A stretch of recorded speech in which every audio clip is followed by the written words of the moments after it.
How'd it go at Monaco? It didn't go all that great. It honestly did not go all that great. I wanted to show the tree as well, because the tree is actually being built out pretty damn decently.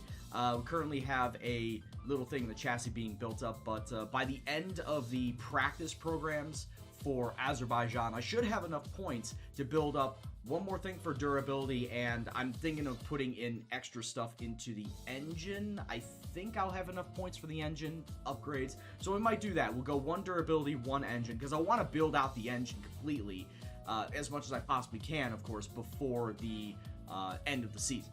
That's kind of what I want to do. See, here's the thing. In both Spain and Monaco yesterday, I qualified last.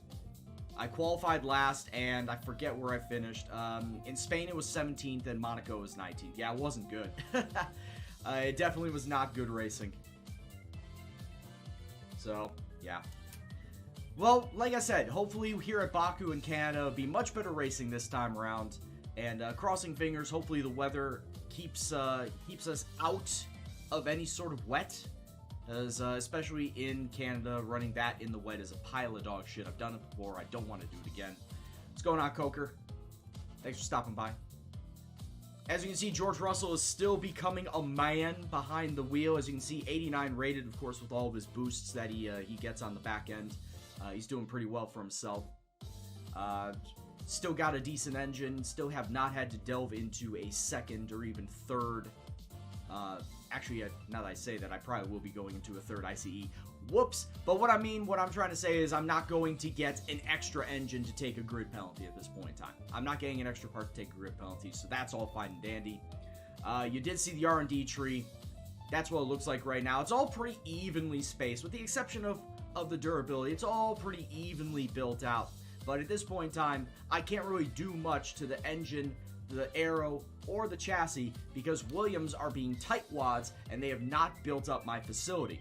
They built up the durability facility up to spec 2, but for whatever reason, they don't want to touch the other 3 to make that spec 2. It's really fucking weird. As long as I can, Brad. Honestly, it'll go for as long as I want. The whole purpose of the save is to try and make Williams the best car on the grid. Is to try and win constructors and the driver's title with them. So if it takes 10 seasons, it takes 10 seasons. Or until I finally just give up the ghost and say, fuck it, we'll do something else. But plan on this being a long-term save. So yeah, without further ado, let's just get right into Baku. There isn't really anything else I can talk about because of the fact it is kind of, we're reaching that plateau because Williams does not want to spend on any of the other facilities, so it's not, in effect, helping me build out the car. And I don't know if that's tied to the results that I'm getting. Like, yes, I did get a few races where we got points, but I don't know if I need to be finishing better in order for Williams, AI Williams, to spend money on the facilities. You love it? Nice. It's from, is it from Marvel? Yeah, it's from Marvel vs. Capcom 2. Some solid music. Alright, so I am, in fact, looking at the weather. The weather looks pretty nice for Baku. So yeah, this is going to be partly cloudy for the qualifying and then sunny for the race. You absolutely love to see it. No problems to foresee. So let's just get right down to brass tacks. Let's just get into practice. Have I heard of Persona? I know people that cosplay Persona. Persona 3, 4, and 5. Have I played any of the games myself? No. Cannot say that I have. Actually, that's a lie. I did play Persona 3 Arena at a convention. Because Persona 3 Arena, I believe, is the one and only Persona fighting game. And that was set up as in one of the convention halls, in one of the game rooms. So I was able to play that. Alright, so we're good there. I don't know why I just did that. Want to go track acclimatization.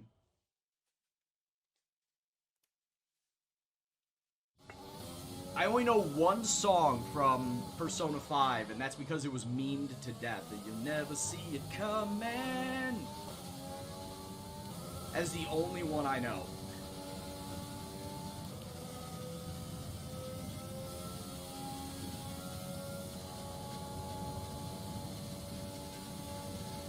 All all depends on how much of a cap hit he takes, Tykesman. Because I'm thinking, if I remember what I saw correctly, his contract was like $18 million from the Titans. And the Bears I don't think the Bears have more than 7 or 8 million as far as cap space to play with. So they would not be able to get him.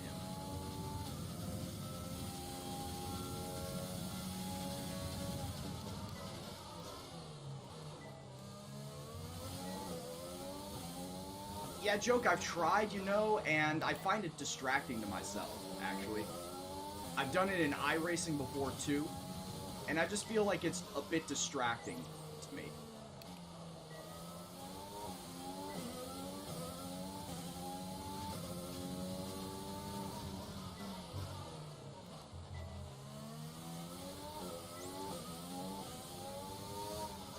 And like especially iRacing, where I need to hear how the engine sounds and the engine revs to maximize my shifting. That's why I don't play any music in iRacing.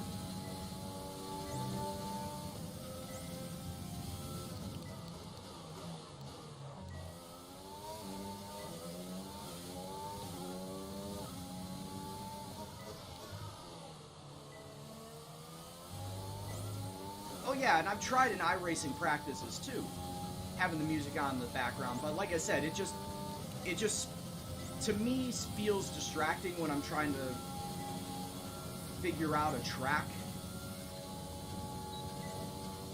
Almost missed that. I know it could be good for the experience, for the viewing, but like I said, man, if it's going to be distracting for me, then it's not really going to be helpful for the experience. Gotcha, Tykesman.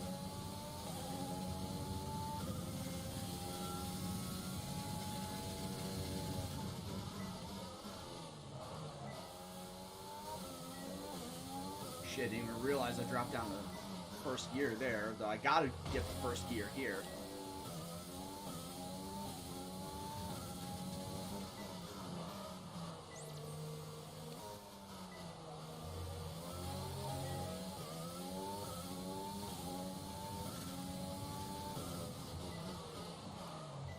Actually, if my front wing is fucked, I'm just gonna go back to the garage. It's whatever. But how's everyone been doing? How in the 24 hours since I last streamed? Car repairs have set us back a little. Oh, it's just a front wing. We don't need that much damage on it. We didn't get too much damage on it.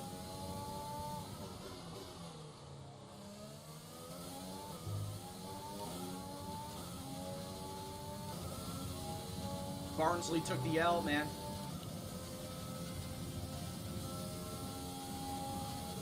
Purple, that's what I'm hoping for, man. With how much I built the speed out on this car, I'm hoping that we do get points today. And also we got Canada, too.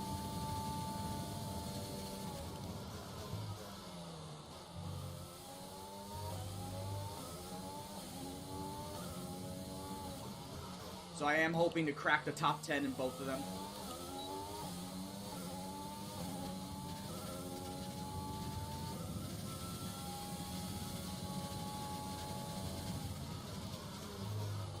Oh shit. Yeah, I'm honestly a little bit anxious for what Everton's going to do versus Manchester United this weekend. I'm a little anxious in how that match is going to go about. Because I have a very strong feeling it's not going to go very well.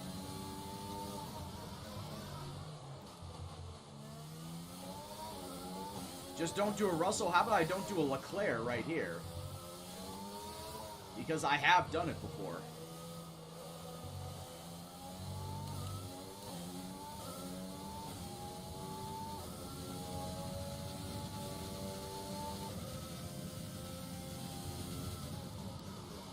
And as I've said before, not having Richarlison with his pace and creativity does hurt a lot. And I'm pretty sure that's what Everton missed the last couple of last couple of matches.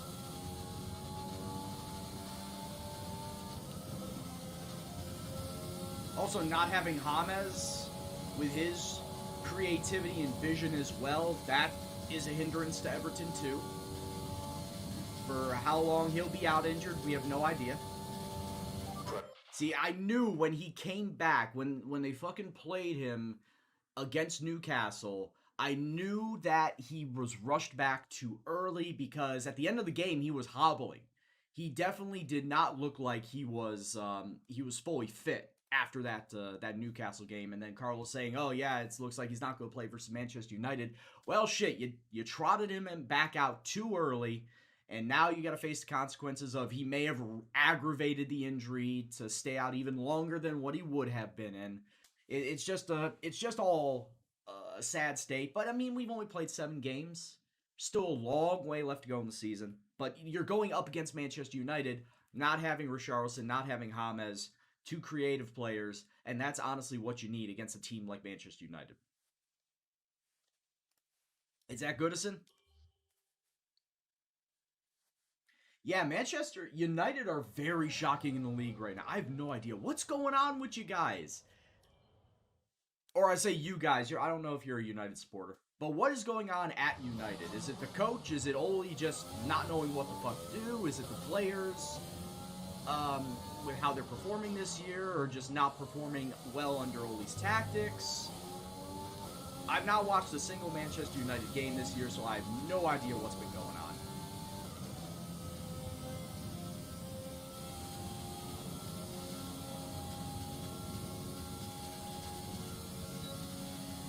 Well, that just shows that the general public is not to be trusted with a lot of power.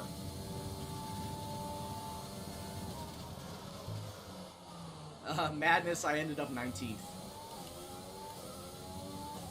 I qualified dead last in the super wet conditions. And the finishing result wasn't all that better.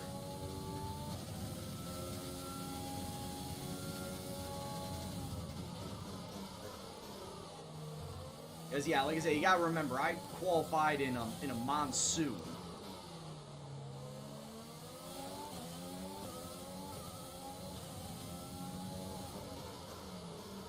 What's going on? Einfach, is it?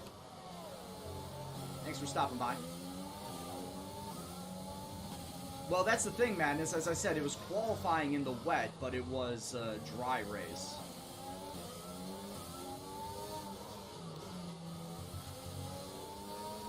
But of course, it's Monaco being Monaco, so of course there are problems abound.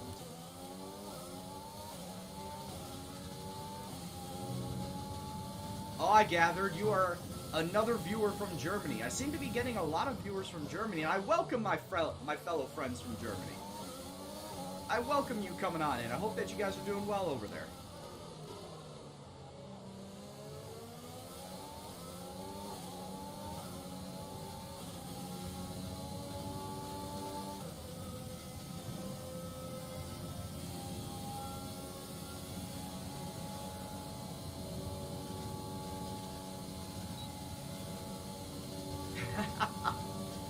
Welcoming their German overlords? Oh, I'm sure they'll like that. Okay.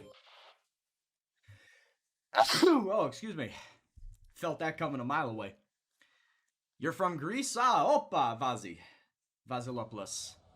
Couldn't tell from the name. Actually, I have Greek cousins. And every Thanksgiving, oh my god, every Thanksgiving we get a little bit of American cuisine and Greek cuisine. Like, only at my cousin's place do we not only have our turkey and gravy and stuffing on Thanksgiving with a little bit of pasticcio and spanakopita and Greek salad and feta cheese and all that, you know, laced with feta cheese and whatnot. Oh, and a little bit of tzatziki, or not tzatziki, no, tsipuro. Uzo and tsipuro just flowing. Especially when one of my cousin's uncles homemade his own tsipuro too.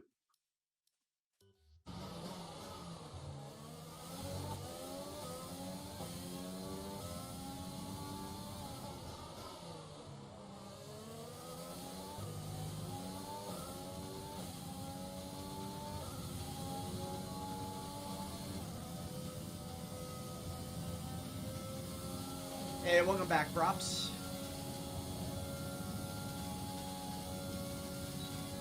Oh man, this is nothing new. When I was streaming Football Manager back in the day, it had several viewers from Europe. Mostly from England, though, but definitely several viewers from Europe. The majority of my viewership was from Europe. So all the same, I'm glad that you guys were able to stop on by, check this out. And, of course, staying up as late as you are. I do thank you for doing that, just to watch me play some racing.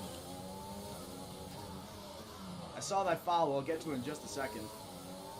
Lightning Boy, thanks for the follow, my man. Hope you're doing well.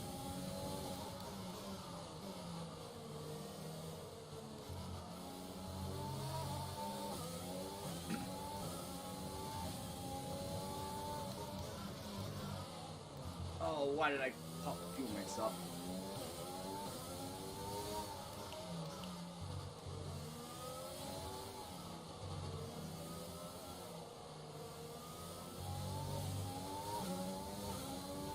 And we are not going to have no Greek-Macedon war in my chat. I do not want to have that breakout in my chat and have Interpol storming my offices and saying, okay, why did you cause an international incident? Well, it wasn't me, it was my chat.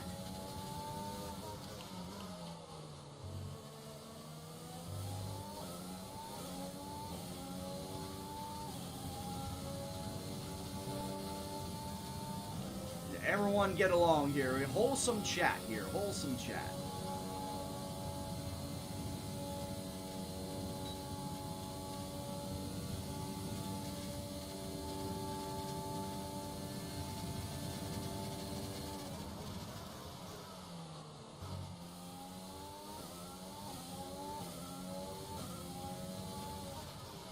So when is the Turkish race? It's not this weekend, is it? It's next weekend?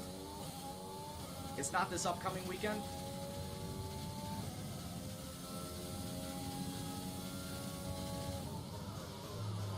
Because I've actually been, now that I've been playing this game, I've been trying to make it a point to actually start watching F1 races. But as I may mention before, I live in Chicago, or the Chicago area now, and all the race times are like 8 o'clock in the morning at least. Whereas in the case when the Russian race, it was 6 in the morning. Like, it is really hard for me to justify waking up early to watch some racing. Not gonna lie. I mean, if it was Everton like it is this weekend, where it's going to be Everton versus Manchester United, I will justify that, because I have a strong backing of Everton. I've been a fan of Everton for almost 11 years now. But as far as F1 goes, like, I'm only just getting out of a casual state of F1 fandom this year.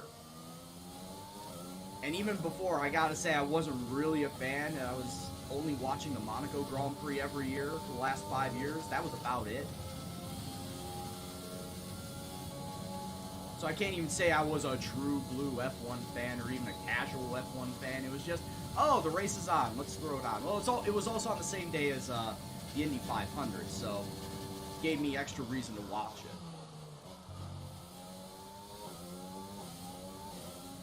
Why Everton? Because of Tim Howard and Landon Donovan. When I first started watching it back in 2010, it was Landon Donovan's first stint with Everton. Tim Howard was already there, and honestly, I was looking up and down the team sheets to see which teams had Americans on it. I could have also been a Fulham fan because Clint Dempsey was also playing there at the time. But in the first game that I watched with Everton, it was Landon Donovan got a goal, so I'm like, yep, that's immediately who I'm going to back. Landon Donovan and Tim Howard, two arguably the best American players at the time in 2010. And both of them playing at Everton at the time, like, yeah, this has got to be the team for me. And like I said, with Landon Donovan getting a goal, it was like, yeah, that's pretty much going to be my team.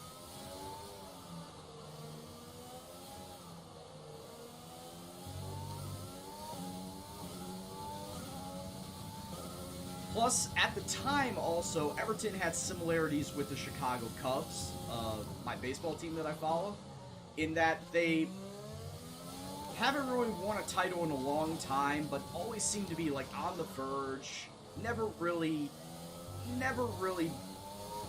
going above the hump, going over the hump to get there. But they're always, like, right there. They're always right there, and they just need, a couple more players, and they'll be right there and challenging for the title. That's what the Cubs were for a long time. So it was a lot of similarities that I had drawn together with Everton and Chicago, and the Chicago Cubs. It's another reason why I support them.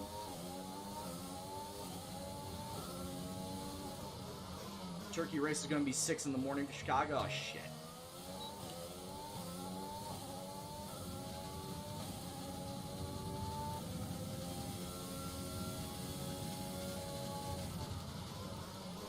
Oh yeah, you Liverpool fans finally winning that title. I can only imagine how Everton fans are going to celebrate whenever they get that title. I know I'm going to be fucking partying hard. But it's not really looking all that confident right now after the back of 2 losses, Southampton and Newcastle. And now we got to face Manchester United this coming week. Not really looking all that confident anymore after the wonderful start that we had this season.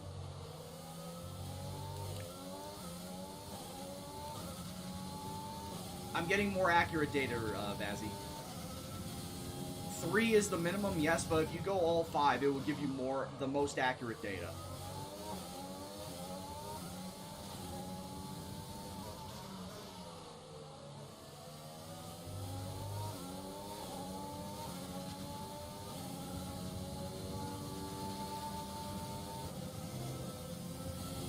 But it's like, as I was just saying beforehand, Everton have 2 players that are going to be out for I don't know how long in Richarlison and James.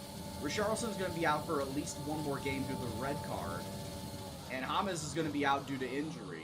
Both of them are very, very creative, very visionary in their passes and whatnot. And Richarlison also has the pace about him too. Shit. Richarlison has the pace about him too. So when you lose that, you are taking away a lot of how Everton play, especially in recent years. You take away a lot of how Everton play by getting rid of Richarlison and James. Alright, let me start this over.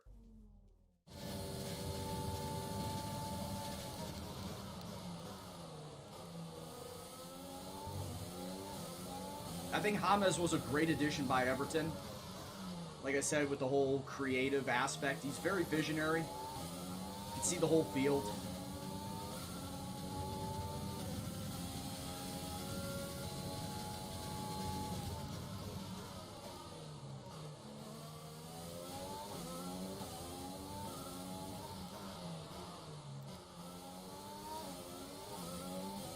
Only in practice, my man. Only in practice.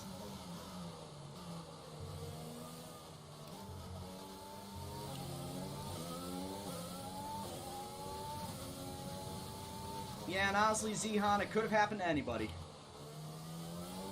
But because it happened in the derby, of course it got put under a microscope.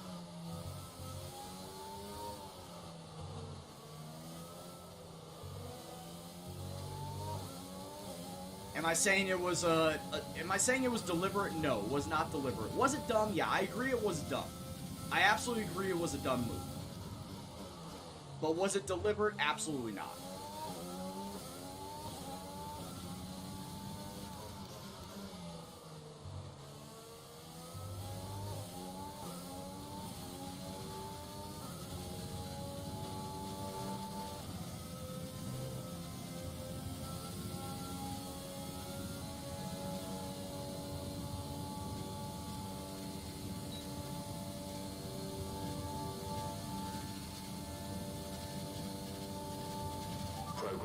Alright, we're done there.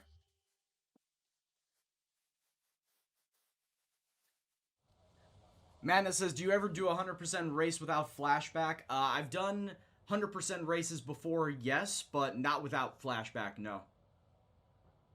I'm kind of scared to do it without flashback because more often than not, with the way that I'm going at right now, I probably just DNF every single fucking race. But I have done 100% races before in my team career. where I was randomly selecting two 100% races to race at the start of the season, and then go and do that, because I normally do just 50%, as you've seen before. I only do 50% races. When I go back to my team career, then more than likely I'll reinstitute the 100% rule, where I choose to randomly selected 100% race distances and do that over the course of that season. What level's the AI? It's 95. And the wheel that I have, yeah, is a G923. I used to have a G29 before it broke. And that's about it. But honestly, I gotta say, the G923 feels very light. It feels very light in comparison to the G29. Do I think it's justified? Do I think it's justified in paying like $100, $125 more for the 923 than the G29? I don't think so. It does feel nice though, and this wheel is compatible with PS4 and PS5 and Xbox One and Xbox Series X. It will have that compatibility right out of the box. Whereas for the G29, it just has the G29 is for PlayStation, the G920 is for Xbox separately. This one can work for both platforms, and day one patch for PS5 and Xbox Series X, it will work for those consoles right out of the box too. So maybe it can. Maybe that is what I am trying to say, is that I guess maybe the extra $100 just for being able to play on the new gen consoles right away does help. And like I said, it does feel light and airy, but compared to the layout of the G29, there is no difference. It's the same exact button layout, it's the same exact housing as the G29 is. It's got the same exact motor inside and whatnot. It's pretty much the same exact hardware, with the one exception of this True Force. If I could show you right here, this True Force module right here, which actually has a separate motor inside of it that gives a little bit of extra feel when you're driving, whether it's, of course, F1 or iRacing, Assetto Corsa, Project Cars. It gives you a little bit of extra rotational movement in it feeling like it's you're slipping on the car, or you can feel a little bit of the engine rumble and whatnot. That's all powered in here. That's not in the housing. That's not the flywheel in the housing. That's all in here, and that is what it gives you, that little extra realism, I guess, is when you're driving, which is something completely new for Logitech when they came out with this wheel a few months ago. It's completely new. To a close, so let's review. How much is it? Like I said, the G923 is $400. It's retailing for $400. G29, I'm sure you can find it on sale. When I bought my G29, I bought it for $250 on sale. They're probably retailing for about $300.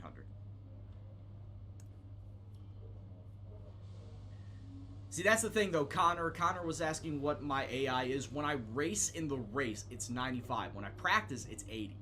And the reason why I do that is because I need to get R&D points. I can't get R&D points worth squat if I'm driving 95 in practice, because I cannot hit the time deltas. I can't hit the time deltas in a Williams. I can't hit the time deltas in a McLaren. I can't hit the time deltas in a fucking Mercedes. Is because the time deltas are just so astronomically out of the ballpark range of how a normal person would drive that I just can't hit it. So I practice at 80 so that I know I can hit the time deltas, I can get the R&D points that can help build up the car.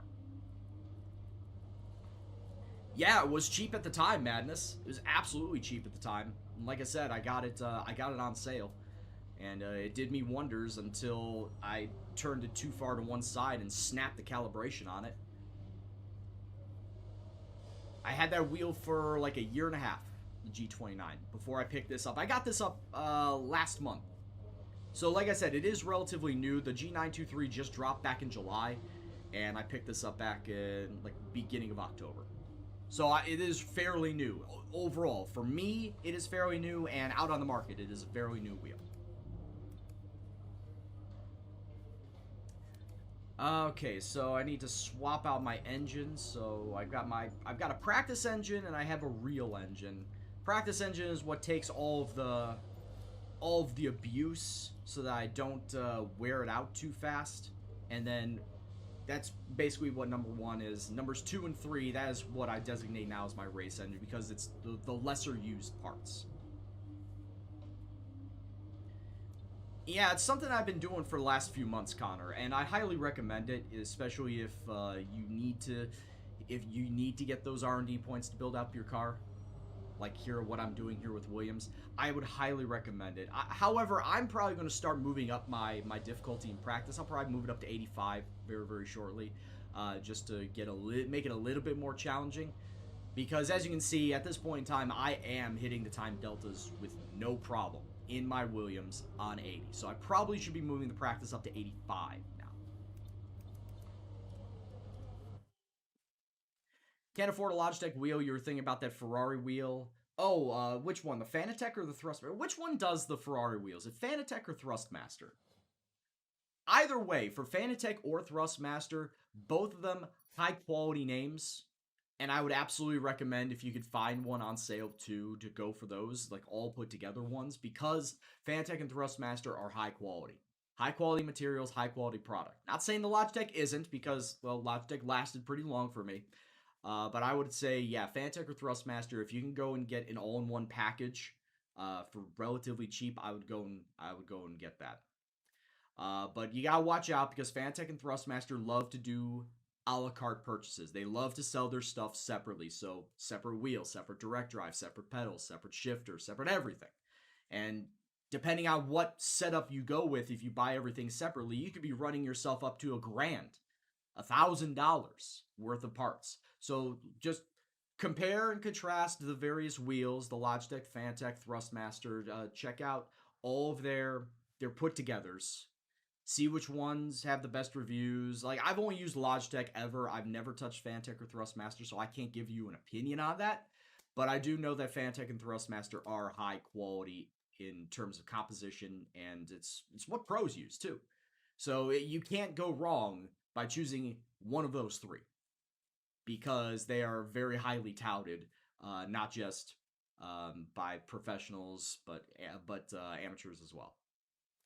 So, absolutely. Just do your research, try to find the best deals, and go make your decision on that. Like I said, I'm only helping you out with Logitech because I only know Logitech, but if you find a Fanatec or a Thrustmaster that's cheaper, better, go ahead and get those.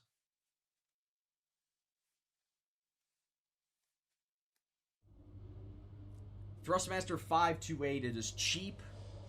Basically buying the brand. Oh, you're buying for Thrustmaster. Wow, that's really, really sucky if Thrustmaster is selling that type of product. And here I was just bigging them up, and all of a sudden, oh, hey, they're selling cheap product. Wait a minute. Alright, so I'm going to do one upgrade for the durability and one upgrade for the engines. What do I want to do? Energy store or control electronics? You know, control electronics do not wear out as fast as basically everything else, so I will do energy store upgrade. We'll do that. And then as far as the engine goes, do a fuel flow or bearings? I'll go bearings. Why not? Honestly, Tykesman, I would have liked Everton to have kept Idrissa Ganage. I really would have liked to have kept him because he was a rock in the midfield. He was a very solid player. I'm really sad that we had to let him go.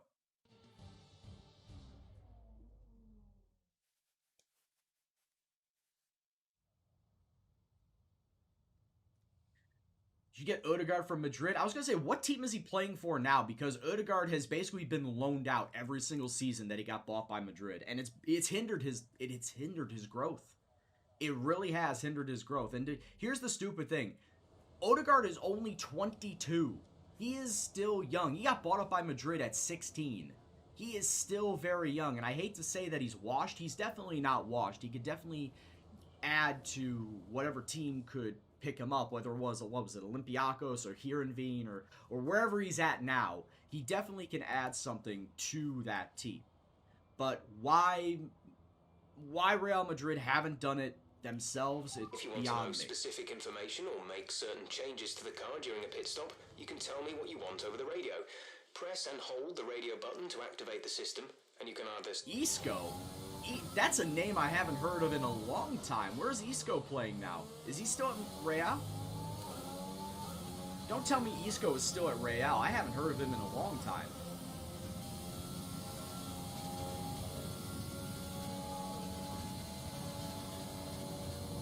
Is he even playing? Or is he just a sub? Is he a bench warmer?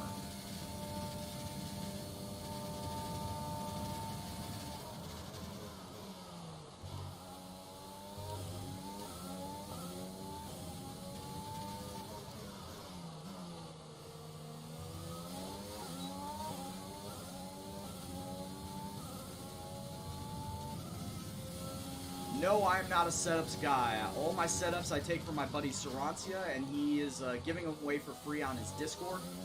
Just type in !setups, and they'll give you a link to his Discord. He's currently on a version 3, excuse me, of all of his setups for this game. And he did say that he was going to be coming out with a version 4 in the near future. But yeah, I am not a setups guy by any stretch of the imagination.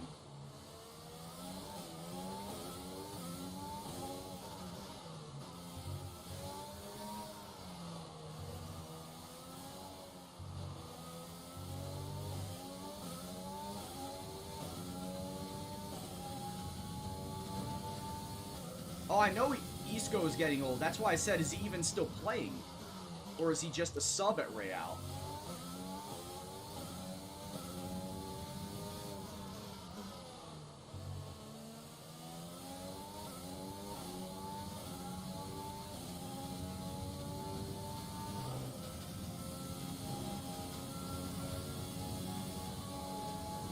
Oh, shit.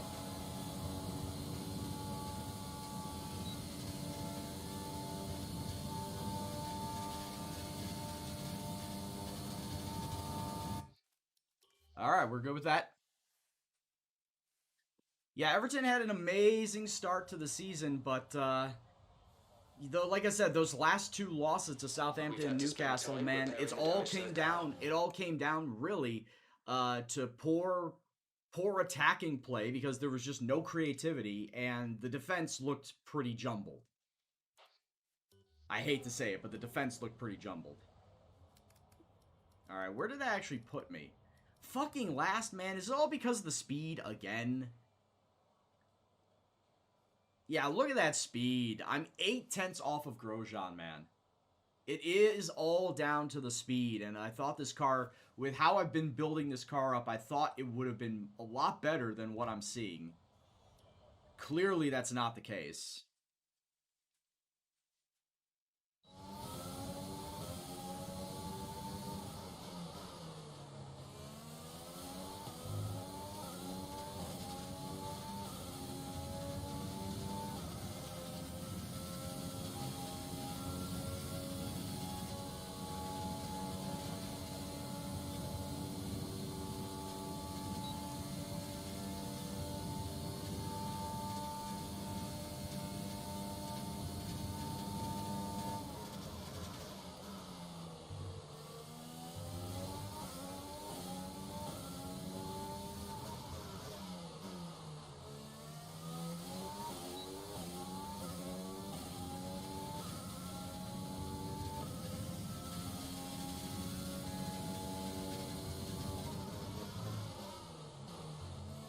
Execute Order 66. Thank you very much for the sub. I'll get to you in just a second. I appreciate it.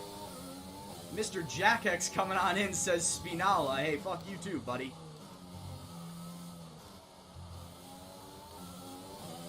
$14 months, man. Thank you very much for the long-term support and dedication to the stream.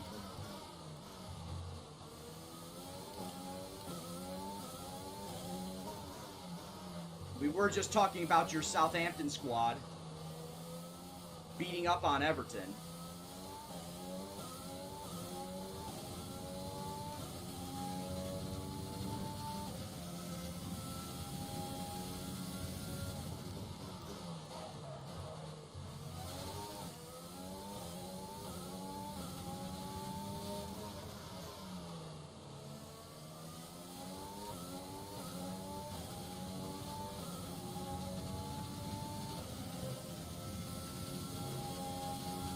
I need to be 7/10 faster to beat Roman Grosjean, and as you can clearly see, I'm going to be 5/10 faster, so it's like it didn't even matter. Did not even matter what I put in, because I'm going to be starting last place anyway.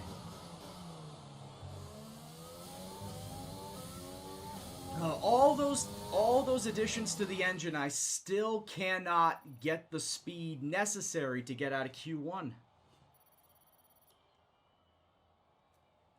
Wow, Pierre Gasly topping the Q1 tables. Did George get out? George did get out of Q1. He is moving on.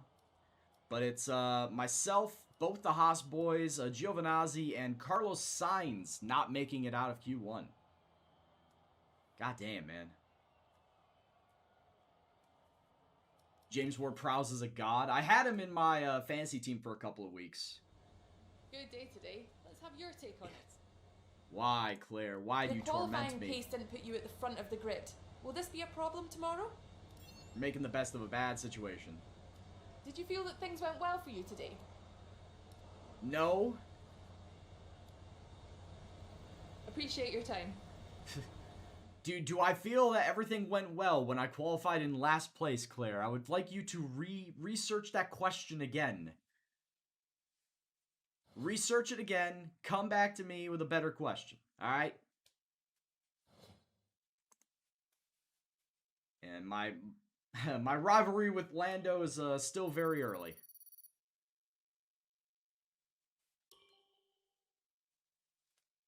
Oh, we got a lot of time. So this Baku race is what, 28 laps long? God, I just feel like that. I gotta hope that somebody drops out. Qualifying. That's not exactly ideal. No, it's not. Points for Saturday.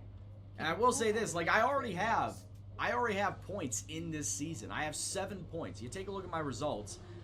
Where I got my points from, I got 7th at Bahrain, I got 10th at Zandvoort.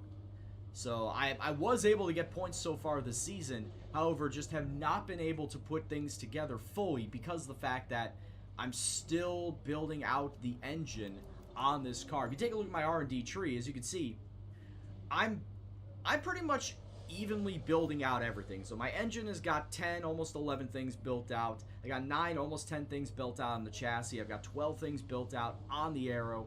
So everything is starting to come together. However, as I may mention before, can't really build up past everything that you see because of the fact that I need to wait until all of the facilities get Spec 2, because they're only at Spec 1 right now.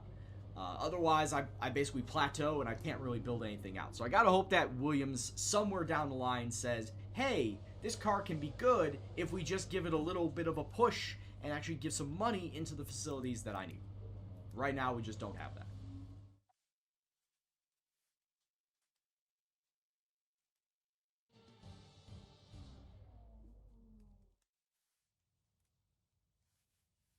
And a warm welcome to you from Azadlik Square, heart of Baku and home, of course, to the Azerbaijan Grand Prix. With high speeds, tight corners... Oh, the Danish and few defender, runoff what's that, zones, Vestergaard? Many are expecting a safety car here today, so our drivers will have to stay very much on their toes and hopefully away from the barriers. With 20 turns and a length of 3.7 miles, Baku City Circuit in the heart of the Azerbaijan capital is a real test of a driver's endurance, patience and precision. 90-degree corners through Sector 1 lead into a tightening uphill sprint as we start to circle around the old city. Then a 1.4-mile chase flat out through Sector 3 towards the finish line. You think Vestergaard's the new Virgil? Let's run you through the driver grid order for today's exciting race. All right, where did everybody go? Up on pole position. Gasly got pole position. Wow. He beat Hamilton by 200ths of a second. Bottas, Max Verstappen, and Perez. Stroll, Ricciardo, Leclerc, and Esteban Ocon. Albon, Vettel. Now, what is this lineup? And Norris, Raikkonen, Magnussen, Carlos Sainz, and Antonio Giovinazzi, Grosjean, and O'Brien. And me. Now. And here's Maud. Seriously, though, what the hell is this lineup, man? Pierre Gasly got pole position. He beat out Lewis Hamilton by 0.2. I don't believe that. Kvyat, Bottas, Verstappen. The first Ferrari isn't until Leclerc, and he's in 9th. Looking at everybody down here, looks like everybody is going... Everybody outside the top 10 is going either medium or hard. That's a very interesting strategy.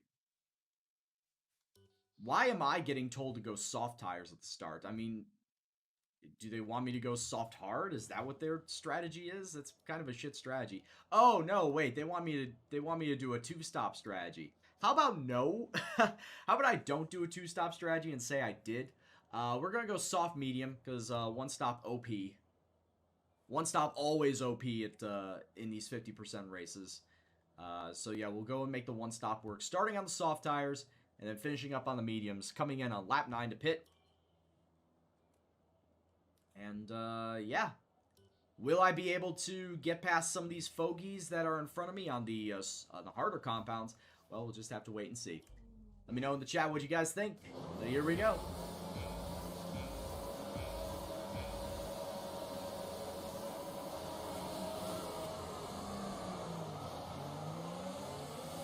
Wow, Giovinazzi with a terrible start.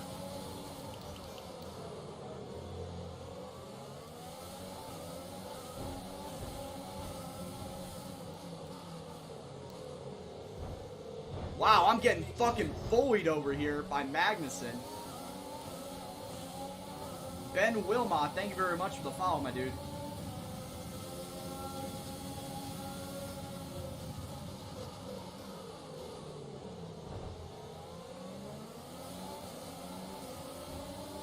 Dude, Magnussen just cannot hold a line right now.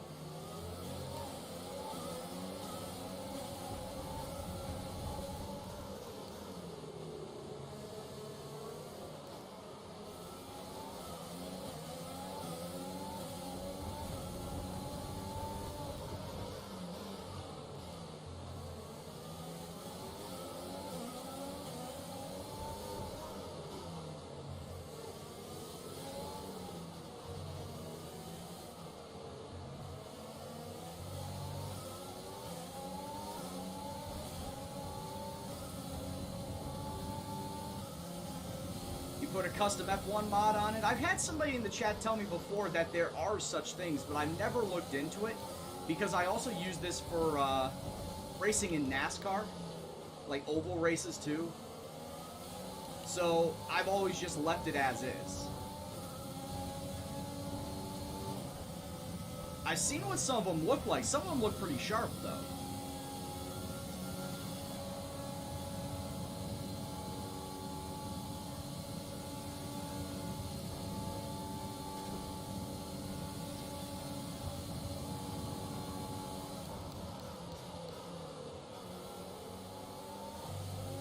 Wow, a legit pass on Kimi, but that's all because of the tires.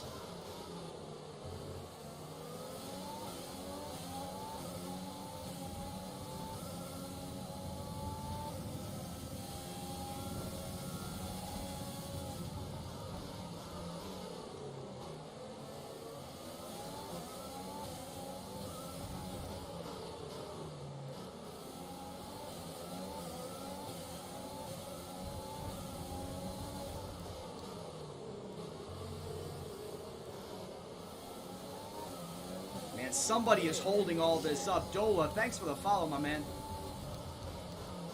Hope you're doing well. Hope you enjoy the stream. Dude, Broad Raider, it's been a while.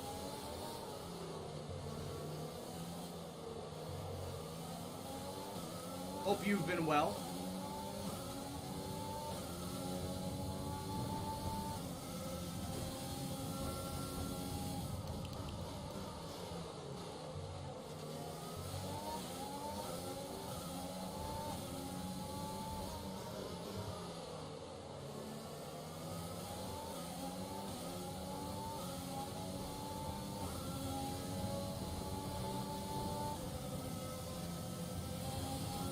No DRS yet. Next lap, Zihan.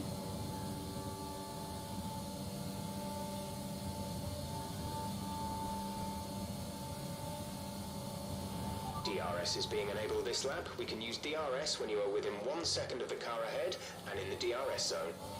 The fucking dive bomb on Magnussen there.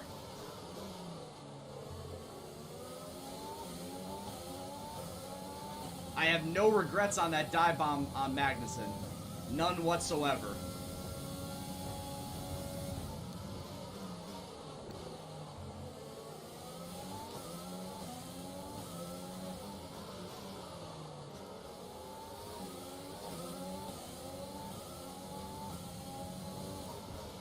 Like I said, I'm going to be pitting lap 9. How's that for an undercut for you?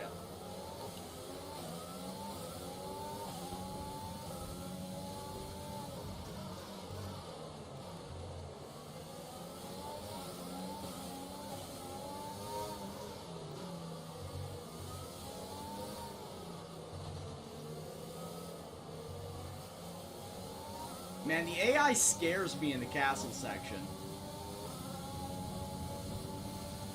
It really fucking does. Oh shit. Oh, the lockup.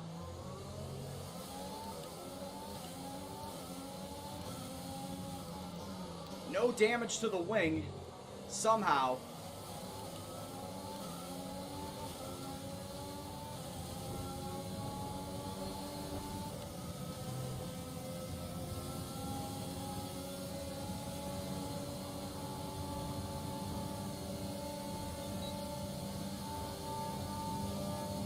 Bye-bye, Vettel.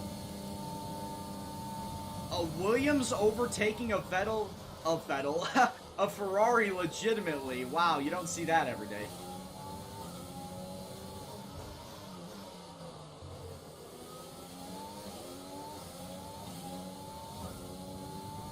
Yes, it did have the shitbox update, Broaderator. It was like a week or two ago. It was a week or two ago that they nerfed. It wasn't just Ferrari, it was Alpha and Haas, too. And Racing Point got bumped. Racing Point got boosted.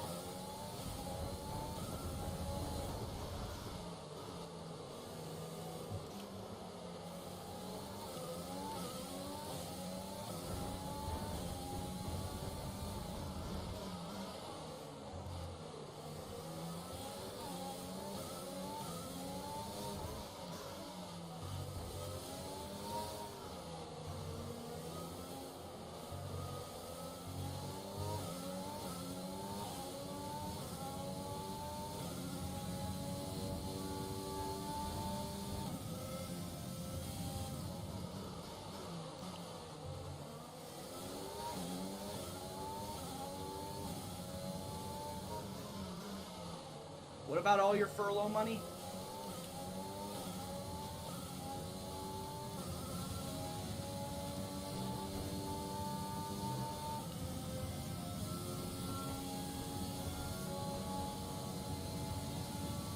Oh, okay. Well, I think that now that Williams has been bought out by that Dorilton Capital Group, I think you're going to see a lot more invested into the team, and I do think that there needs to be some wholesale changes. Wholesale changes from the ground up. Honestly, there needs to be brand new tech directors, brand new engineers, brand new everybody in order to make that team, viable again. I think George is a good driver. I mean, I hate that Latifi has the seat because he's a pay driver. The only reason why he's there is his dad owns Sofina.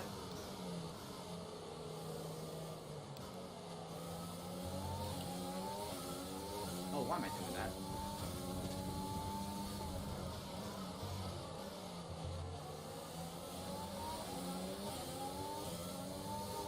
George is amazing. He's going to get that Mercedes seat depending on who leaves.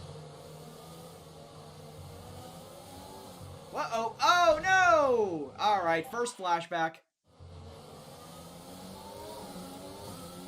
Alright, hold on, stop. As a sort of primer for my streams, I use 3 flashbacks in any race, any given race. Once those 3 flashbacks are up, then I have to drive it normally. So if I puncture a tire, if I bust my front wing, if I wreck out, I've got to do all that, so I need to come in for new tires, I need to get a new front wing, or I DNF. So, this is going to be flashback number 1 to be used. And here we go.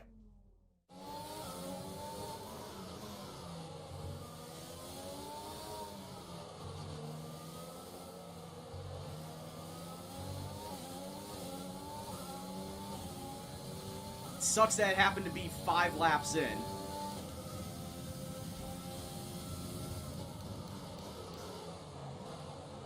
Whoa! I don't want to do it. I don't want to take it. But I have to. 2 on 1 lap. How did I not...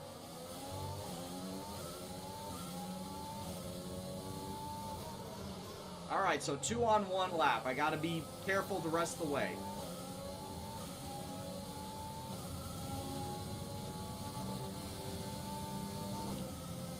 Hey, what's going on, Duck? Speaking of Leclerc, he's in 11th right now.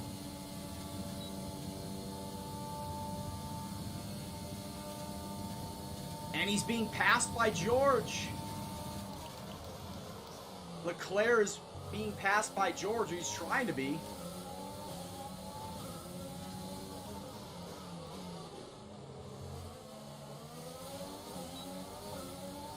And fuck, I'm gonna pass up Leclerc right here if he stops fucking pinching me.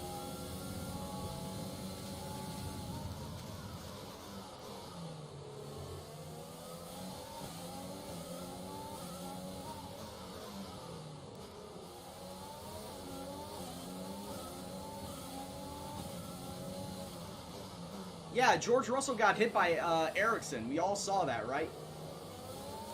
On that pace lap, we all saw that Ericsson just came out of nowhere and took him out, right?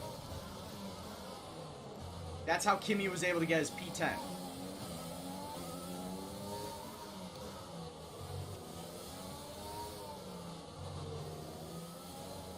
Oh my god.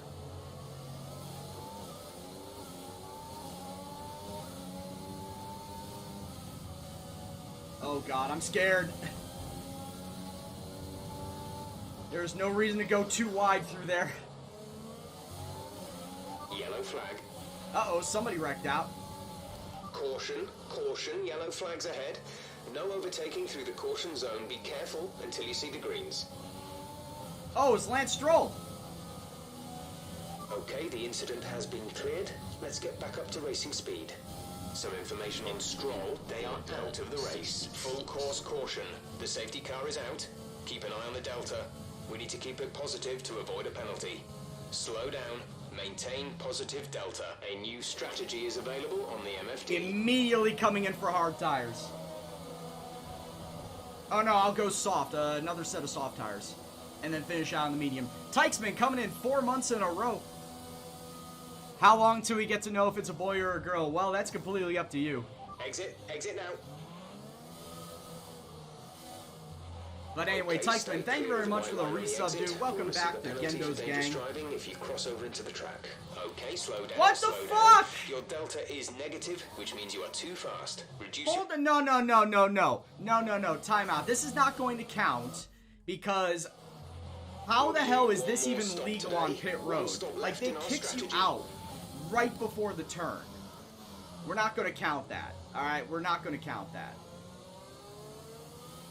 The safety car is waiting for the leader. You may overtake it. Overtake the safety car. Because and I really hate that this is a bad design choice on a lot of tracks where the end of the pace road, the blend road, kicks you out right before a turn. And with the way that the AI, like, you have no control over the car until you cross out past the blend line road, it will just keep you at speed and it is very unforgiving. It is very unforgiving at you. Spain does that too. Yep, I've had that problem before, many times before at Spain.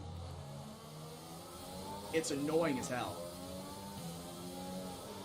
Drop your speed. Our delta is too low and we risk a penalty. Slow your pace immediately. God damn it. I'm trying, Jeff.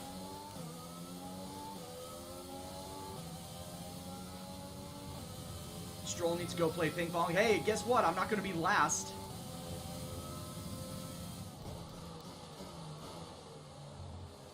So yeah, I guess we are having a 2-stop strategy, then soft, soft, medium.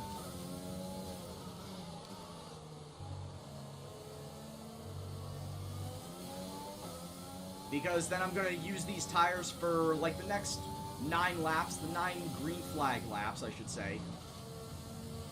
And then come into pit for medium tires to go the rest of the way.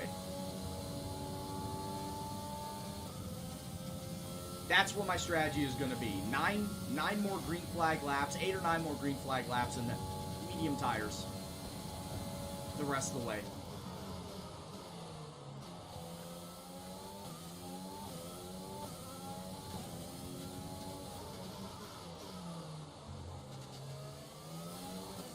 But yeah, Leclerc's been doing pretty decently with that Ferrari, given how bad it's been constructed this year.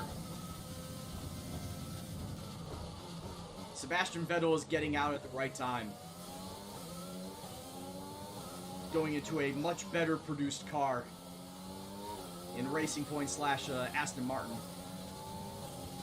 Is that George near the front? That means that George didn't pit. I could check the racing director. Yeah, George Russell is second. He did not pit. So here are those that did not pit, aside from George. Max, Magnussen, Lando, Kimi, and Carlos. Those are the ones that did not pit. Oh, Lance Stroll, of course, because he DNF'd. I'm looking at those that came in to pit for hard tires. Gasly, Bottas, Kvyat, and Hamilton. Those are the 4 drivers that are going to stay out the rest of the race and stay on those hard tires, whereas pretty much everybody else is going to have to pit one more time. Maybe Sergio Perez is going to stay out, because he's also on hard tires. But yeah, you got 4 drivers that are pretty much going to be staying out the entire rest of the race. Everyone else is going to have to pit one more time.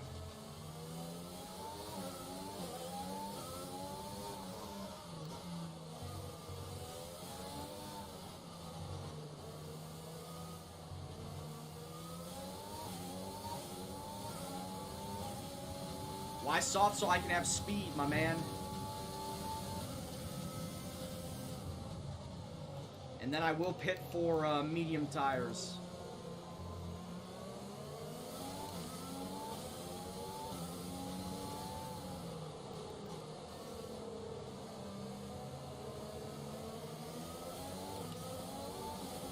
I know what you're saying. Oh, but pitting on hard tires will save you 20 seconds. I understand that. Yeah, that's what I was going to do. I was going to push like 8 more laps on these soft tires, and then pit for the mediums.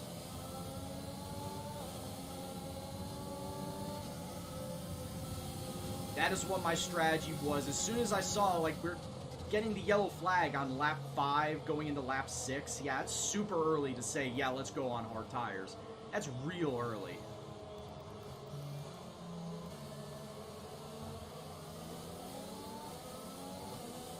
I've done that once. I've honestly done that once before, and it didn't turn out well. I would lose all my speed right off the bat, and then towards the end of the stint, I would be on old hard tires, and everyone else would be either on soft or medium. Let's catch up to the field a bit. We're dropping too far back. Remember that we need to stay within 10 car lengths of the next car. And then on top of that, it would be fresh, soft or medium too, so I wouldn't even be catching up to them once they made their pit stop. So I just think this is a much better strategy, going soft, soft, medium at this point.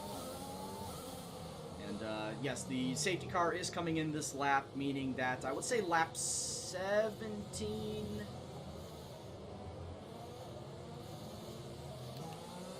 Like, I can go hard for 7 laps. Oh, shit. Well, not if I flat spot my tires like that. I'd say go hard for 7-8 laps on these tires, pit lap 16, 17, and then swap out for the mediums, go the rest of the way on the mediums.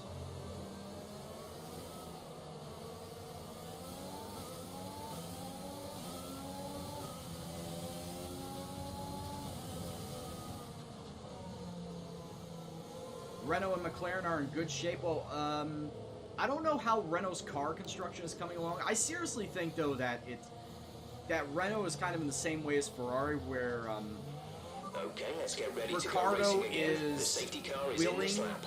When the field wheeling that accelerates, car remember, around there the is best no of overtaking visibility. until the green I flags. honestly Safety don't think the car Renault in car is this that lap. good. Also, as far as next year goes, Renault is also changing its name to Alpine. Alpine is a subdivision of Renault already, but they will make that change for next year.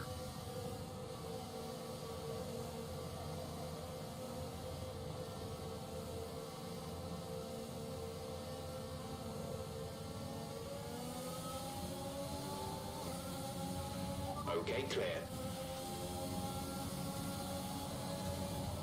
Oh, lock up immediately going into turn 1.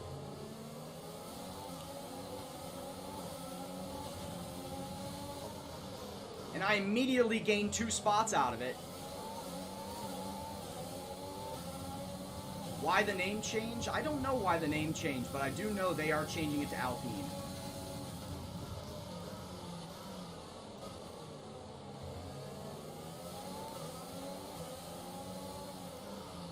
Yeah, being ballsy right there.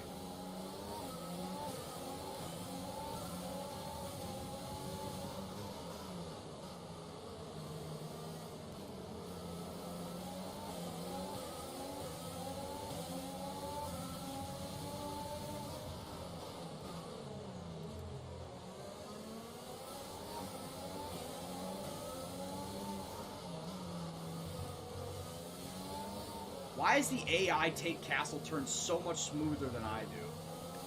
How can they take that so much smoother than I can? Like, it almost seems like they're taking it still with their foot on the gas pedal. When it doesn't seem like that's how you should be taking that turn.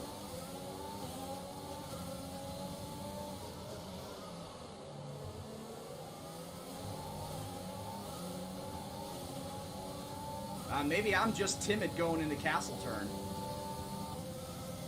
That's gotta be it. I just have to be super timid going into castle turn.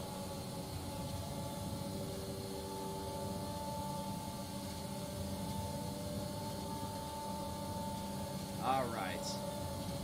Check your MFD for a new strategy option. Why? No, Jeff. Oh, around the outside. Are you serious? Can I make it stick? Oh! Ricardo almost turning me.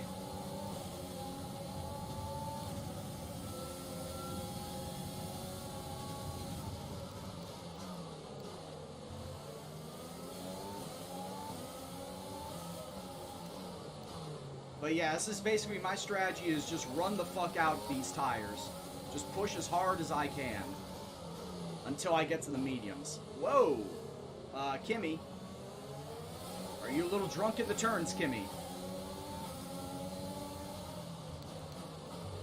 Does this motherfucker think he's actually gonna make that stick? He is. Oh, this is not gonna work.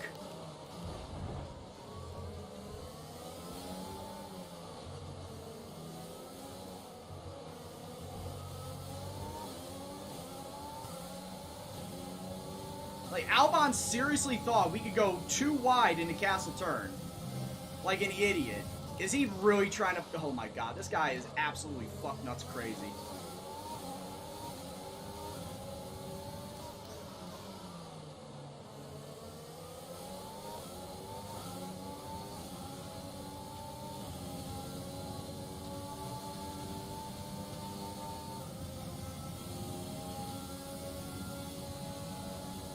He is actually being fuck nuts crazy on me.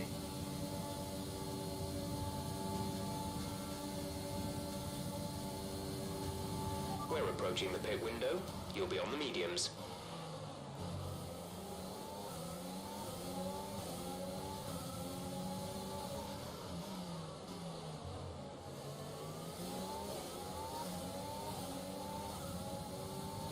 Yeah, AI, it's not just Albon, it's like all of the AI are super ballsy in this game.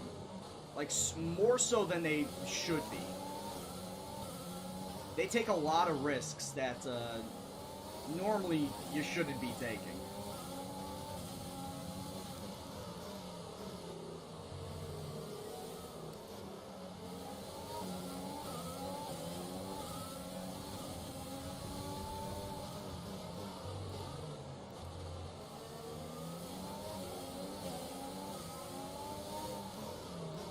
Oh shit.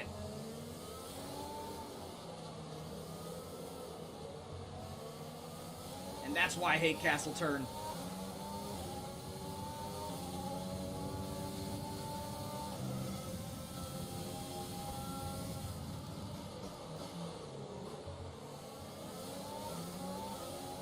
One false move into Castle Turn and you are fucked.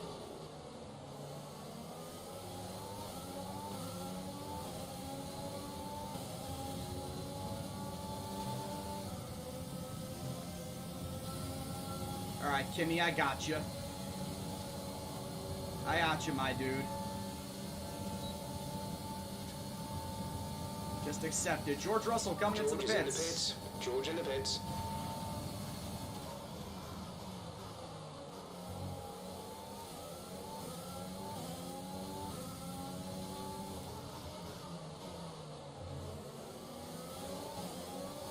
Wow, a big gaggle up here. Sainz, Magnussen, and Norris all nearly getting into each other here. Oh, they just about did. It looks like they all did.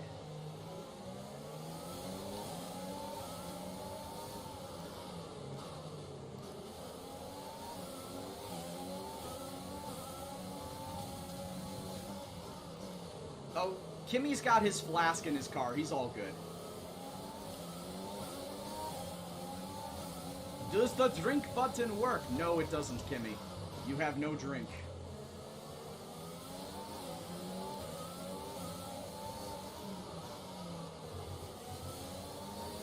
See, Kimmy just has a side flask on the inside of his car. So if he doesn't have his drink, he can just go to that.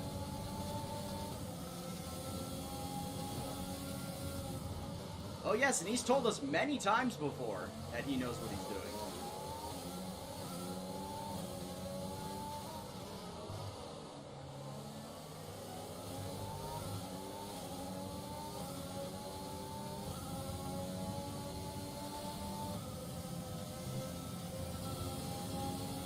Well, he is 41. That is over the hill in any sport. Oh, Kevin Magnussen's coming into pit. In this lap, Oh, in shit. this lap, push now. I am not coming in this lap, Jeff. Unless Jeff wants me to undercut. Like, severely undercut.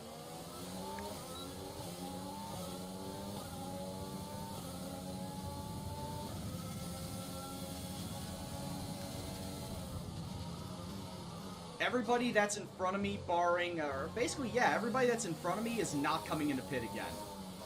Because I believe everybody in front of me is all on hard tires.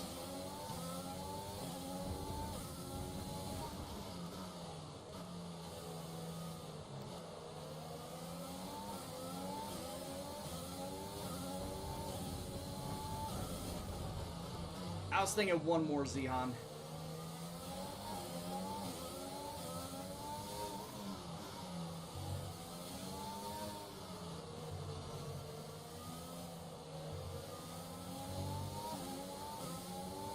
So at the end of lap 15,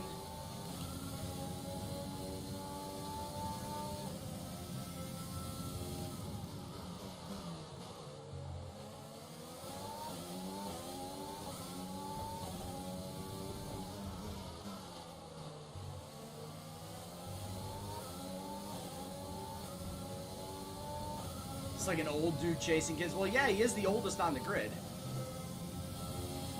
It's not a bad comparison.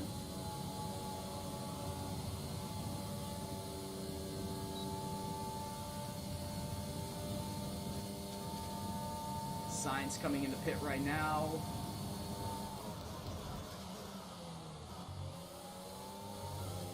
It's just a memory that's ingrained in your head, eh?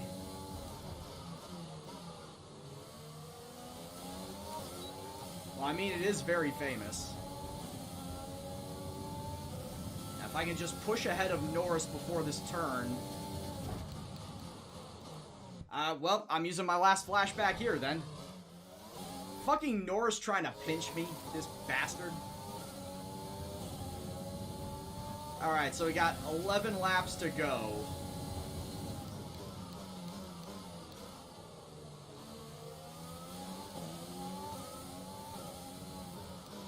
Lando is also my rival, by the way. Yeah, he was pushing me all the way, or pinching me all the way down the track.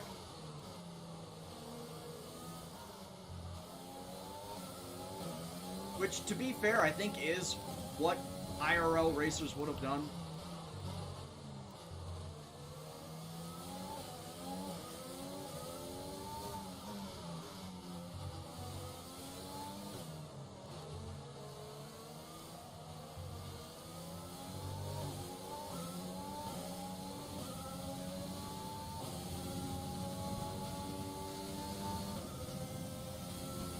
Be careful, we think you're going to start losing some tyre grip around now.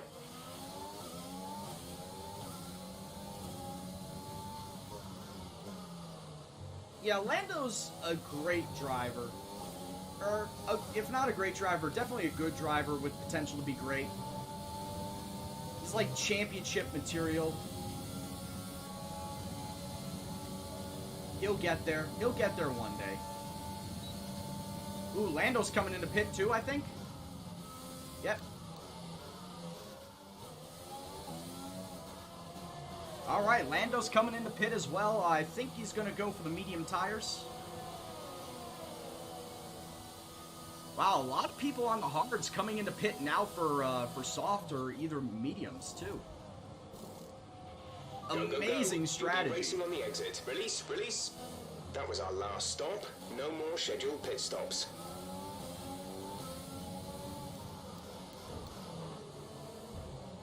Ah, come on, dude.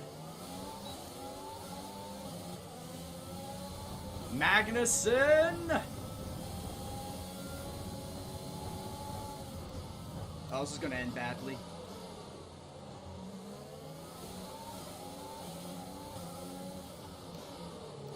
Alright, well, I'm in 15th now.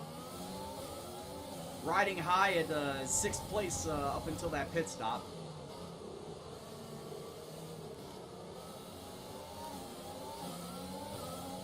Yeah, what's going on, Delios? Delios, I'll get to your request after this race. Because that's when normally it would be.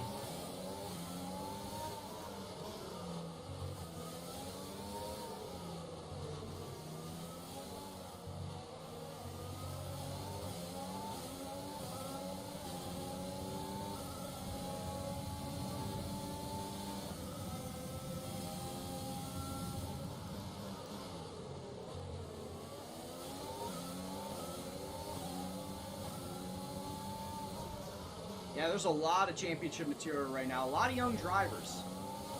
F1 is being a young man's sport right now. Leads to a lot of drivers that have the potential to be a champion in the future.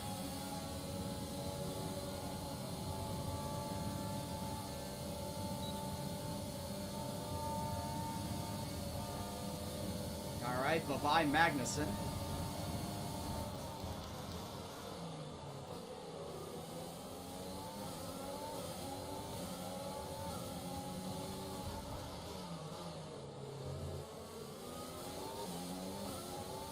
Alright, not quite goodbye Magnussen, but we're pulling away from him now. Up to 13th place. 9 laps to go.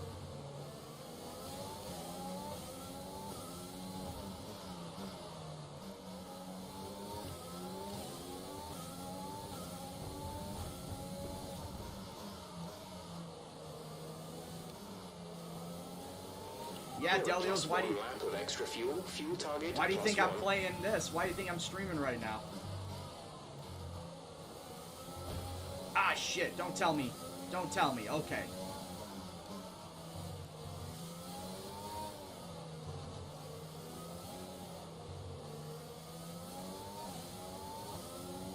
I don't know how I fucked that turn up that badly.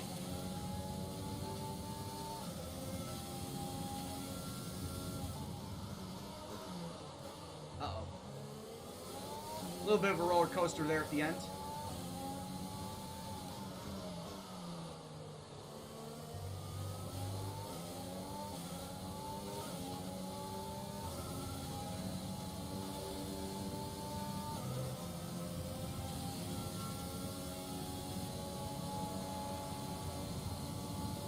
I already did, Zihan. I'm on fresh mediums.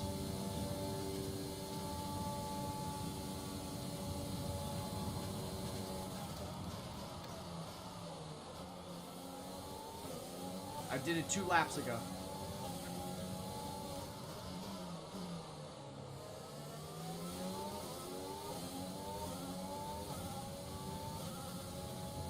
Like I said, Lando Norris is my rival. I need to catch him. I need to beat him to get those rival points.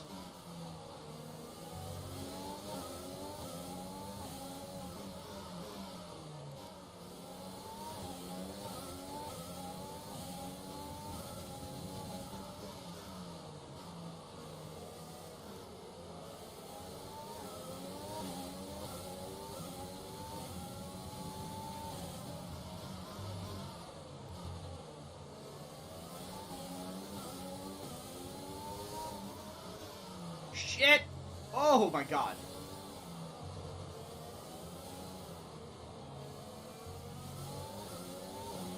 Caution, caution. Somebody died up here. Oh wow, it's Carlos Green Sainz. flag. It's Carlos Sainz, and guess what? Lando Norris hit him as he was passing him.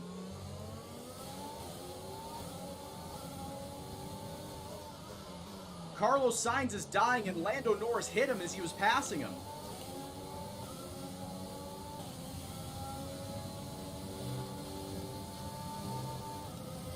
No safety car yet. Safety car deployed. Now we do. The safety car has been deployed. Watch Now we your have delta. it. Make sure you keep it positive as we catch the pack.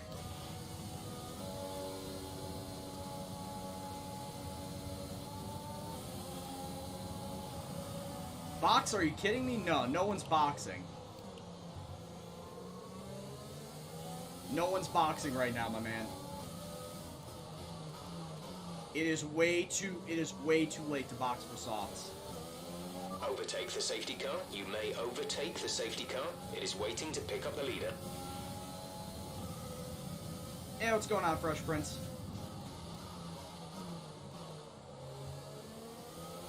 Drop your speed. Our delta is too low and we risk a penalty. Slow your pace immediately.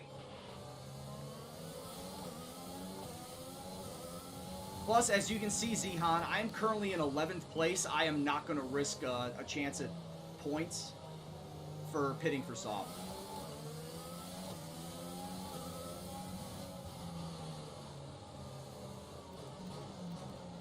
I tried that once before at Monza and it failed miserably. Where it's like, oh hey, I'm up in 6th place. Let me pit for softs from medium tires, and well, I dropped all the way down to 19th place to do that, and I never got back in the points. So honestly, at this point in time, it's way too late in the race to switch the softs and try to make up any lost positioning I would have had. It's not really worth it. Yeah, we'll go green with 4 or 5 laps to go. It's not really worth it.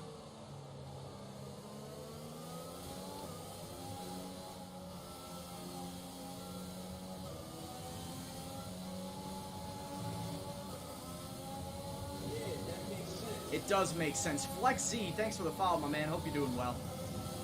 Hope you enjoy the stream.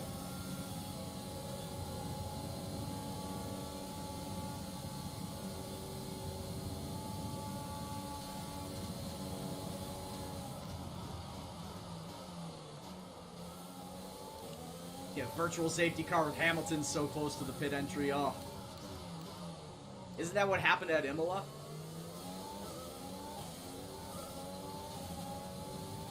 Yeah, pretty much, Zihan.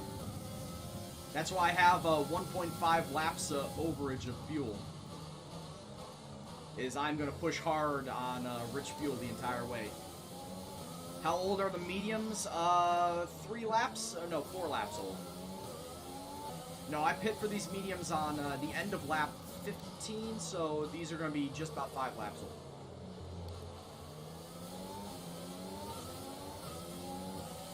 As you can see, not really worn all that much.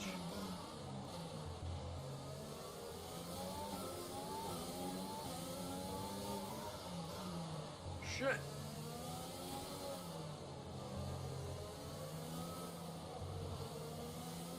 I mean, yeah, I could go lean, but I don't want to be weighed down too much on the excess fuel. I feel like that with how many laps there are going to be left in this race, I'm just going to stick it on, I'm going to stick it on rich, and I know I won't burn up the fuel. So there's no point in me carrying even more fuel and weigh myself down and slow myself down for the rest of the race.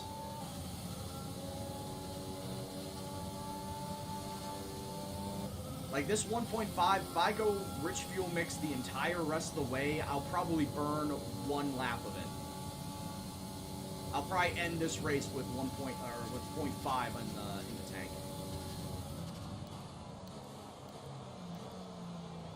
And this is going to be, for sure, this has got to be the final lap of safety car.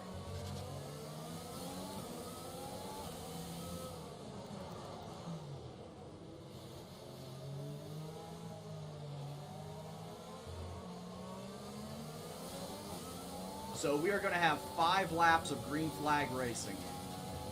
Right, pick up the pace a touch, please. We need to close to within 10 car lengths of the car ahead. I'm either too far back or I'm riding up north that I'm just going to fucking ram right into them.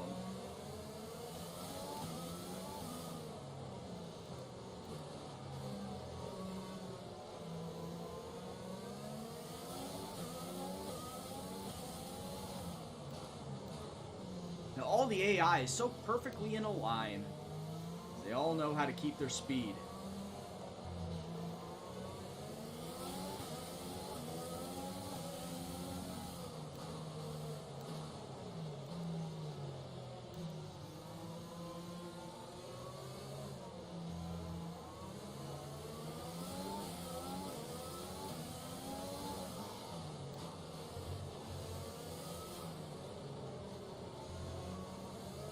I definitely do not want to pull a George Russell.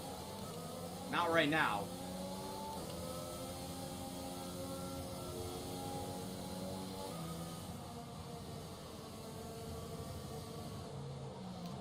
As I try to heat up my tires.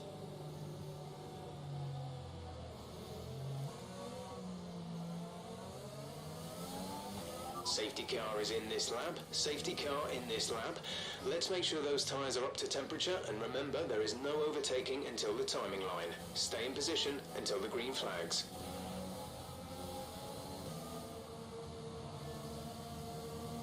You're calling P8? Alright.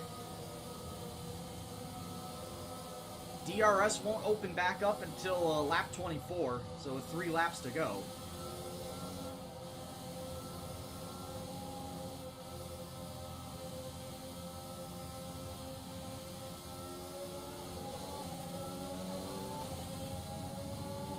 Okay, clear.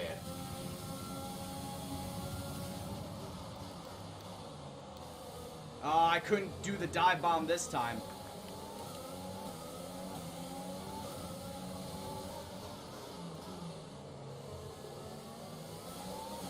I was caught out on doing the dive bomb.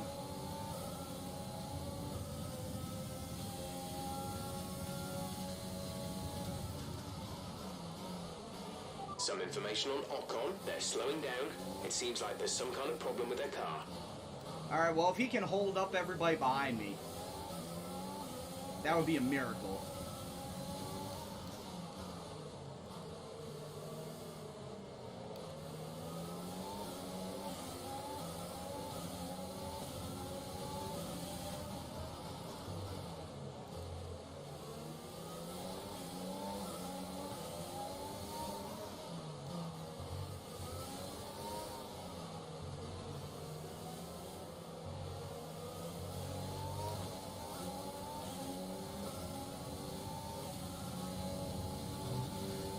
Hey, come back here.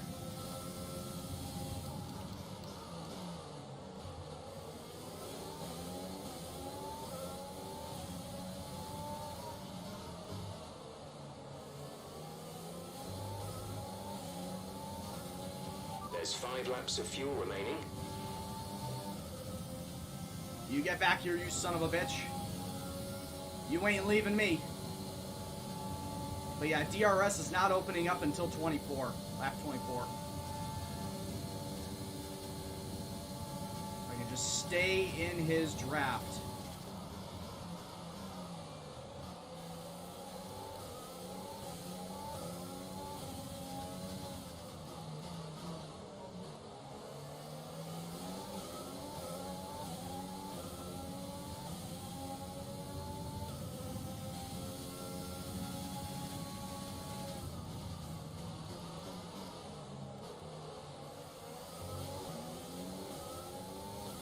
I wouldn't be so sure, Joke. I could probably pull something out.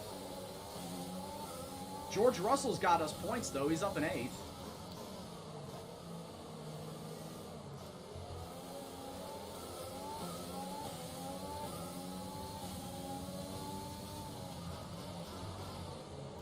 Oh, Georgie boy.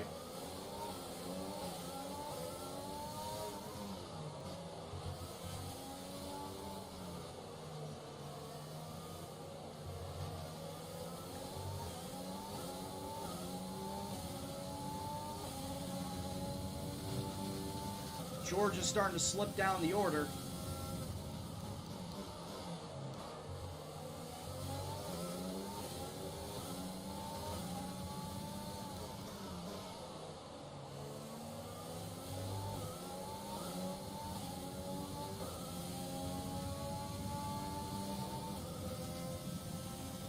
All I care right now is Lando.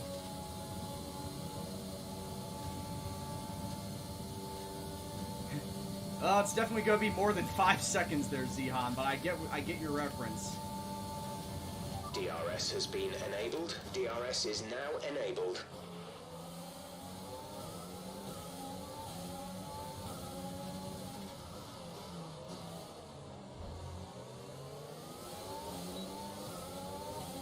Oh, I'm sorry, George.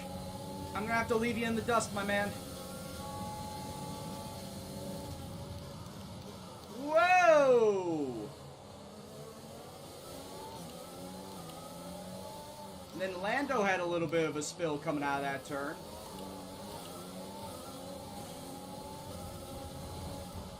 There you go, George. Be a good lad and hold everybody up so I can get my top 10.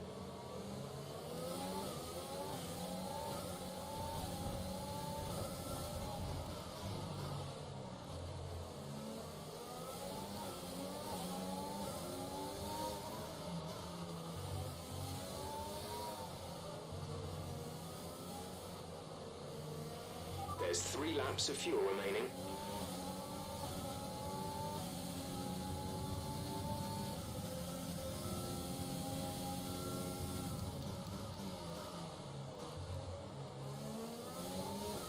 I'd rather get P9 and get ahead of this fucker Lando Norris. I only hate him because he's my rival in game, that's all.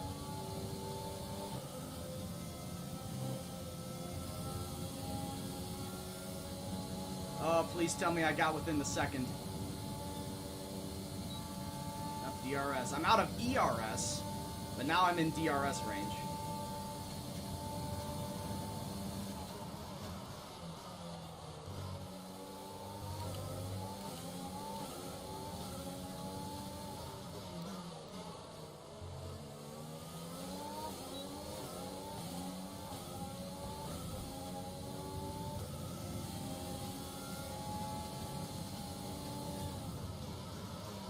No, Broaderator, I didn't.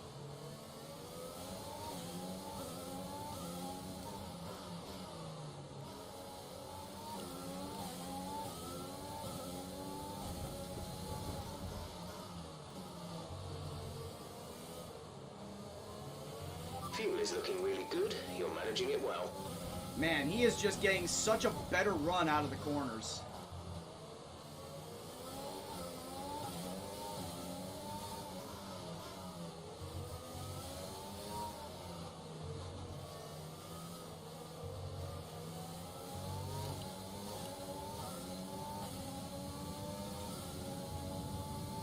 Yeah, of all the street circuits, Zehan, this one's the most tolerable for me.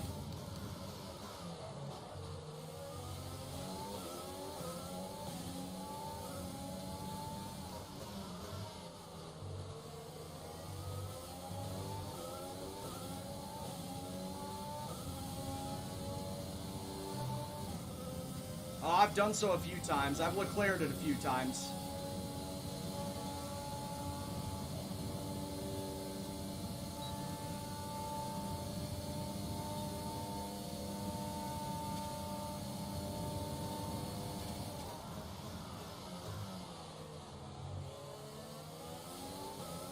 That one extra point is in sight.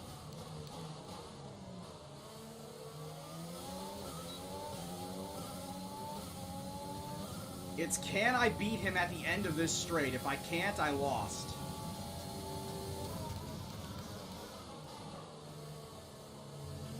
There's only 1 lap of fuel remaining. Lando's dead. Lando tried cutting it on the inside. He died.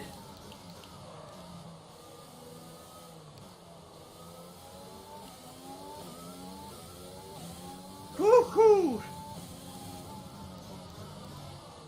Lando tried to pinch me going in. I stayed outside, and then he fucked up that turn in.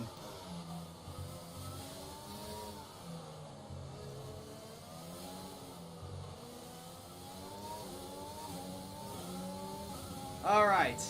Keep this up for the rest of the lap, and we got 2 points.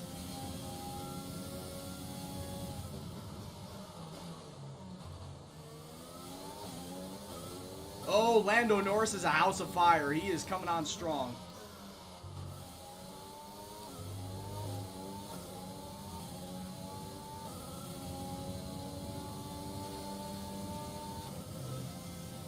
He just made up 6/10 in that lap.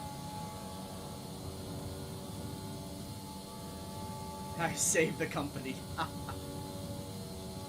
Alright, 9th place. We'll take 9th place. Okay, pick up rubber and bring it home. Starting from dead last to get 9th, driver of the day right there. Driver of the day. Let's go. Let's fucking go. You love to see it. So after a day of mixed fortune, But AlphaTauri won this race. Pierre Gasly won this race. Anthony, Excuse tell me? What was it that helped them achieve this success? Well, the Pierre safety car Gasly completely winning changed the Baku. race, didn't it? Let's It's hard fucking to go, say boys. exactly what would have happened without it, but there's no question that they came out of that situation in a good position. Yeah, let's go. We And got it's points. time now for the podium celebrations. All right, And Bottas how finished well second, deserved is Hamilton this in one? third. That's a This is weird-ass team all look. about giving talented young That's a weird-ass drivers an look, seeing opportunity to Gasly race flanked by the and 2 to win. Mercedes. AlphaTauri are your winners here today. Even Crofty can't believe it. Crofty can't believe that Gasly won this race.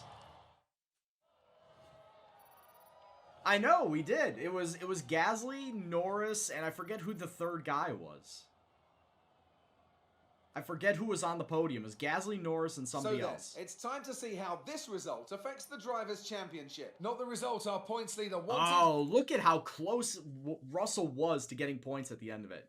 Oh, it was Sainz. It was Sainz. Gotcha.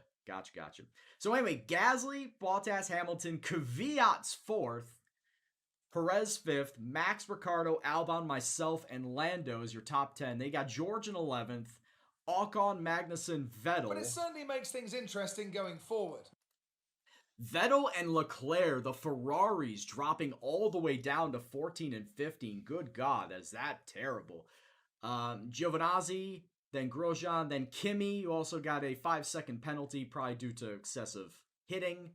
And Sainz and Stroll DNFing because, Now, well, let's sad discuss, face. Ants. Who would you say is a contender for Driver of the Day?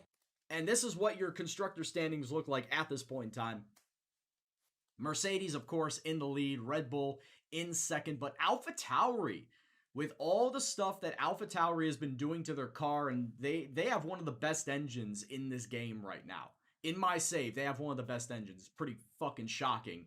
That's what's keeping them in a lot of these races, is their engine. They're in third. Ferrari 4th, Racing Point 5th. Renault, McLaren, Williams. We finally got double digits, boys. We're in the double digits. Alpha and Haas at this point in time. Haas is the last team to get anything. They have a big fat goose egg. You'll love to see it. We're not really in the need of building out any R&D points, so let's just get right into the Canadian Grand Prix. 66 pounds in 6 months. At 10 pounds a month, that's a little bit more than average. What the health experts say is that a healthy amount of weight loss is 5 pounds a month, which was what I was doing on average for like the first 6 months that I started doing this. And then it kind of plateaued, and I've just been going up and down ever since. So 10 pounds, it's a little bit more than average, but still, congrats on the amount of weight loss. And like he said, it's doable. Anybody could do it.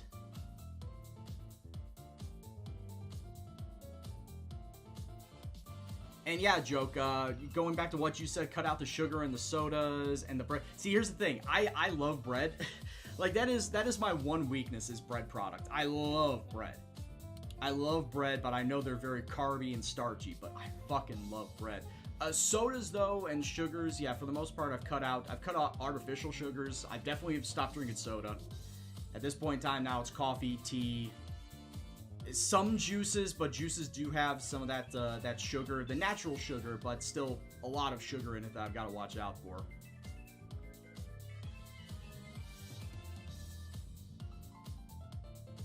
Yeah, it's not so much the fat, it's the sugar. It's the sugar and the sodium. Gotta watch out for that if you want to lose weight.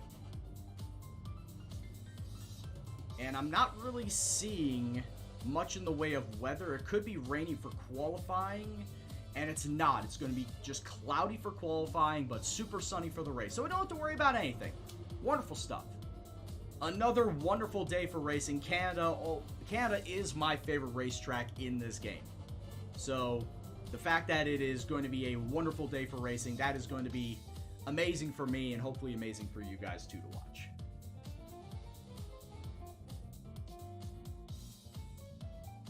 All right, let's move on from that.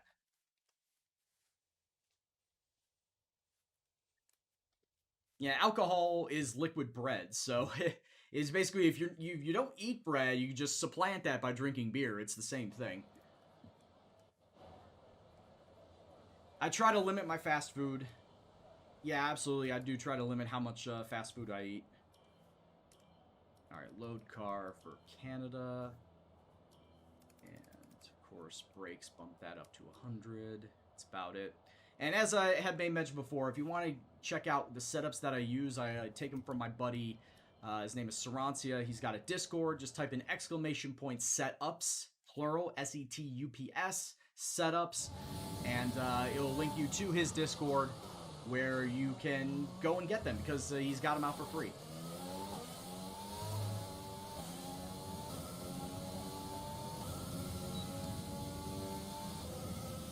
Oh yeah, I did get last time I went shopping I got a dozen eggs, so I'm having like egg sandwiches in the morning.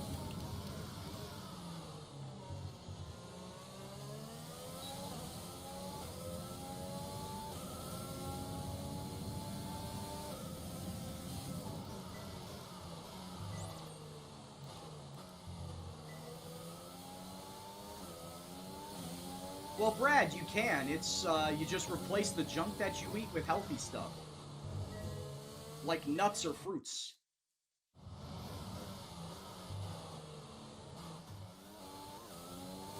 Like for me, sometimes I have like granola bars to snack on, or a bag of mixed nuts, cashews, almonds, walnuts. Just as something to snack on. So I'm not like reaching for a bag of chips anymore. And believe me, I love fucking Cheetos. I still do love Cheetos, but I'm not getting them every single time now because I know if I snack on them, it's just going to be bad for me.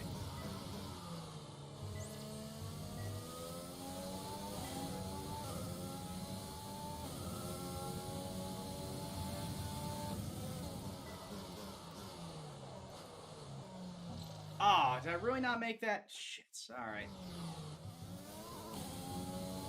Honestly, one of the hardest parts of this track, outside of Wall of Champions, is getting this hairpin right.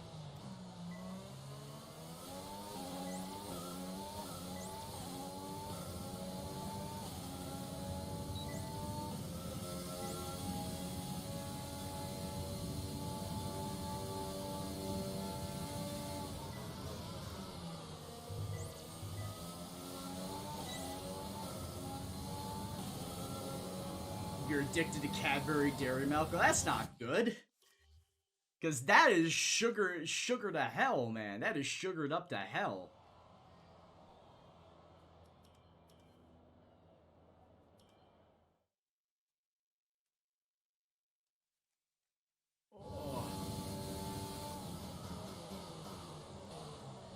But yeah, whenever I do have bread for like peanut butter and jelly sandwiches or anything like that, or toast for breakfast, it's usually wheat bread.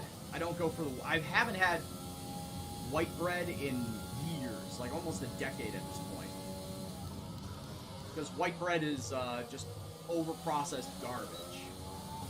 Wheat bread is more natural.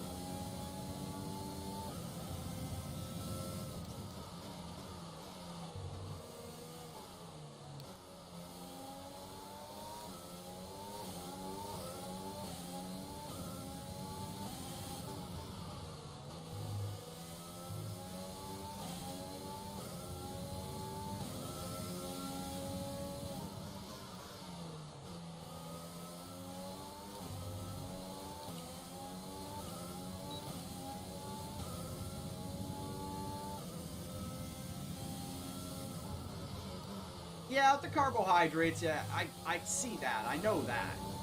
I don't go for it. Like, I've not eaten as much bread as I had in the past.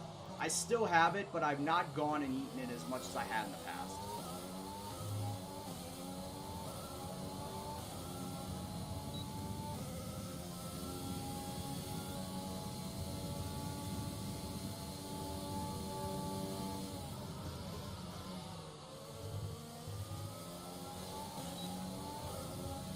Wall of Champions has always been the bane of my existence at this track.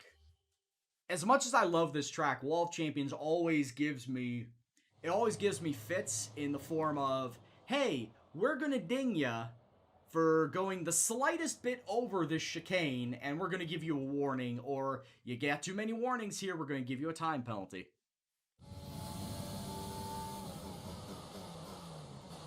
Yeah, I don't think I've ever heard of integral bread.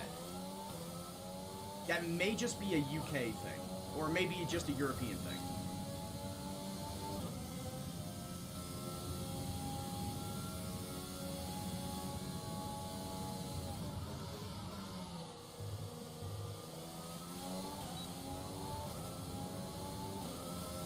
I race at 95, I practice at 80.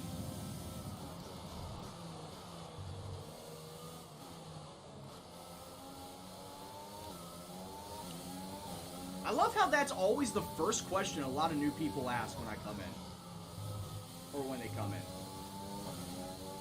Not, hi, how are you? How's your career going? Like, where are you at? Whatnot. No, just what difficulty are you on?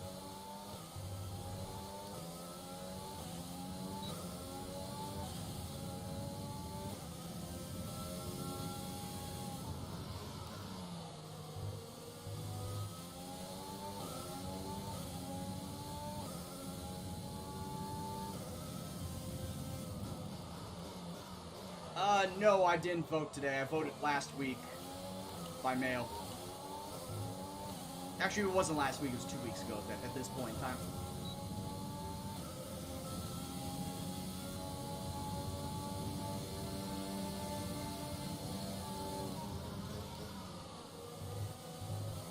And yes, my ballot did get counted. I got an email saying that they counted it.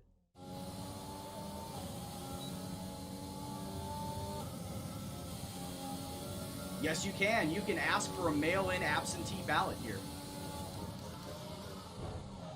Wow, what a cunt! Look at this asshole over here. That is also not the preferred line to get into the pits here. Not on this track.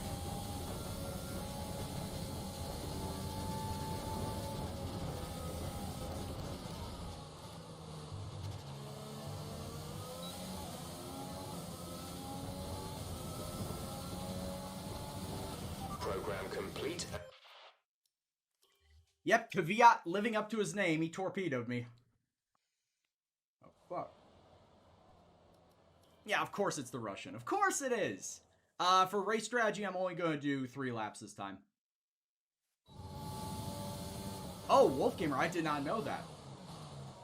I'm surprised that there's no actual polling places. What's the reason why?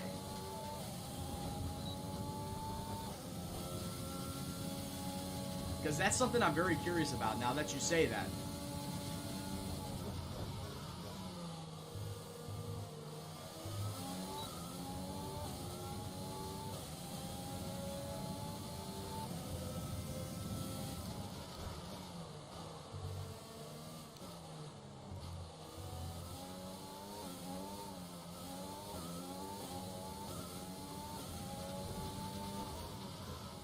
Yeah, was it only for this election, or has it been, like, the standard for the state for a while now?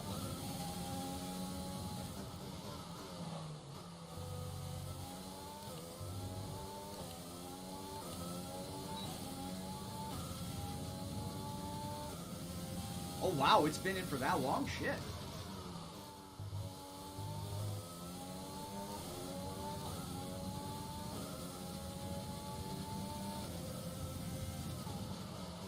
And while I guess it's been proven that, and proven scientifically that there is very little instance of mail voter fraud,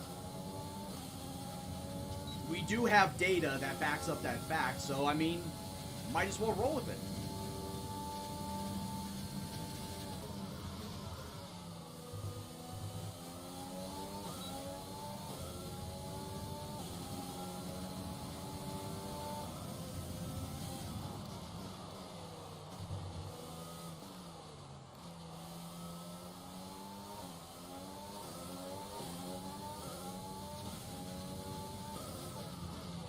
Zihan, I think it's just a state-by-state basis, because that's not how it is here in Illinois.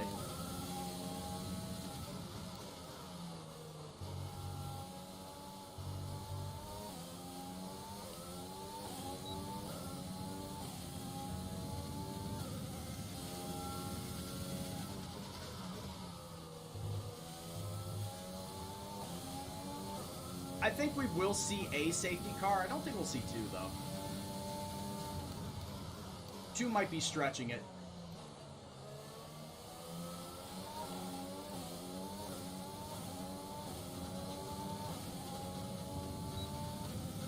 How many times, question for the chat, how many times have you yourself brought out the safety car? Whether it was in a career mode race or in an online race, how many times have you yourself brought out a safety car?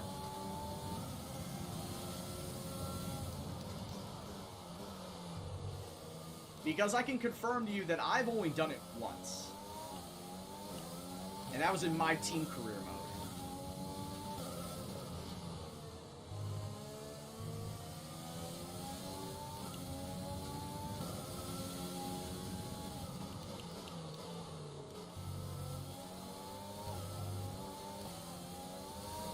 Ah, shit.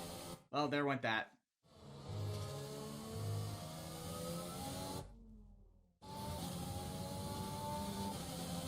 Oh, Aiden, we've already discussed this. Erickson hit him.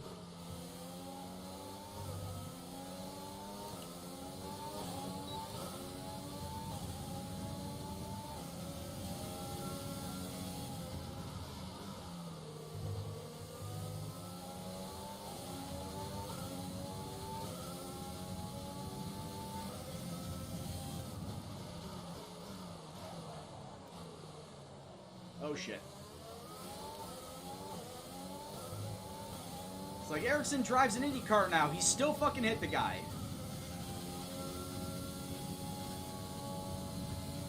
You've never heard that meme before, Aiden? Oh, please. I only heard about it when I started just driving this here. When I started driving in F1. I thought you would have heard about it. I guess it's the joke when somebody gets phantom spun or anything, everyone says Erickson hit him. Which I guess that was a thing Erickson used to do in the past in F1. And now whenever or who was the one that called it out? Was it Nico Rosberg that said, I think Erickson hit us? Who was the one that made that call? Was it Nico Rosberg?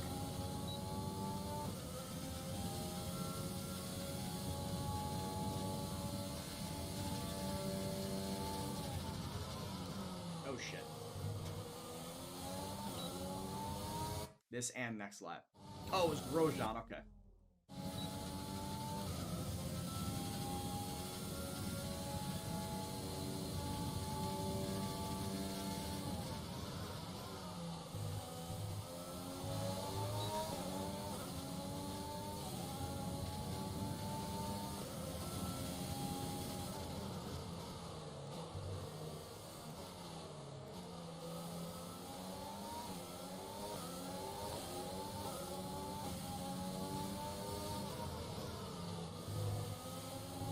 Oh, did I really go that far over? It didn't feel like it.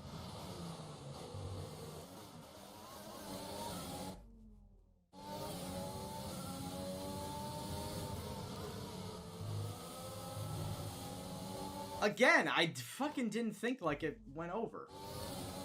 I didn't think it went over more than half to count it.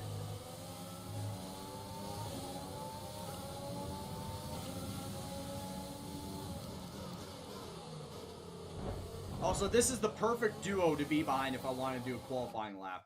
It's the perfect duo to be behind. Giovinazzi and Stroll. Or not Stroll, Sainz. Alright, let's try it again, and hopefully nobody's in front of my face. Hopefully nobody's in front of me. There is somebody in front of me, hopefully not too close. Oh my god, it's the same two people! No, return to the garage. It's the same two people that are pulling this bullshit. It's Giovinazzi and Sainz doing the same goddamn thing. So you know what, I'm going to accelerate time like a few minutes. And then go back out there for a qualifying lap. Like, what the hell, man? I'm trying to do a qualifying practice program, and it's Giovinazzi and Sainz that are in front of me, and they just won't leave me alone.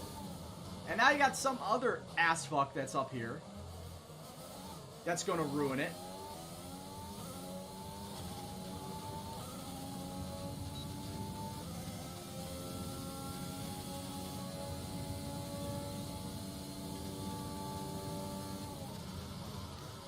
Alright, well, he's going into the pits, so I don't have to worry about him.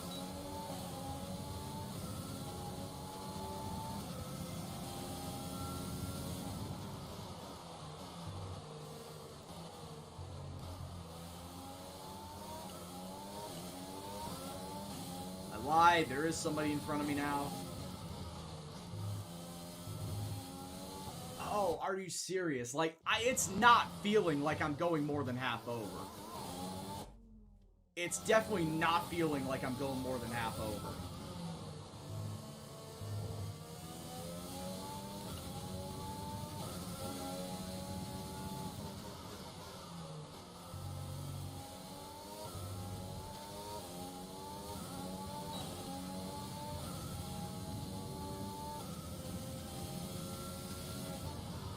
This is what happens when you have corner cutting set to strict. It will ding you. And it'll only ding you if it registers as your car is more than halfway over the line.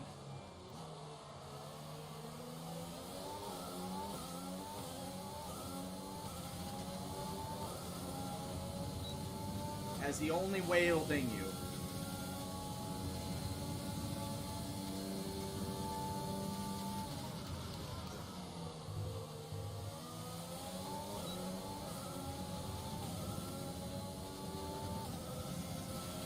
Okay. You know what, Joke? You're probably not wrong. I have gotten more than my fair share of penalties at this race. Just because of the fact that I have gone over, at every single point that you saw me go over, I have gone over there. Every single time. So there is more than a 0% chance that I could get a penalty here today. Definitely more than 0. It's time to remind ourselves of our top 3. Out of my head.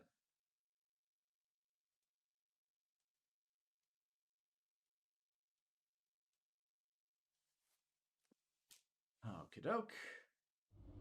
Waiting. Alright. So let's get into qualifying. Let's first get out of the practice engine into the main one.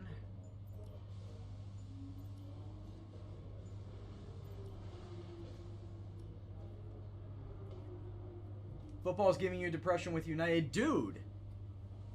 I mean, I would like to say I'm sorry, but Everton are facing United this week, so I can't really sympathize with you. I gotta hope that Everton win in order to break this funk that we're in, because we lost to Southampton and Newcastle. And honestly, if we had Richarlison and James together on the field, we probably would not lose those. We probably would at least get a draw, but we definitely would not lose those matches. But yeah, United, I don't remember the last time United had that bad of a start. I honestly do not know when United have had this bad of a start.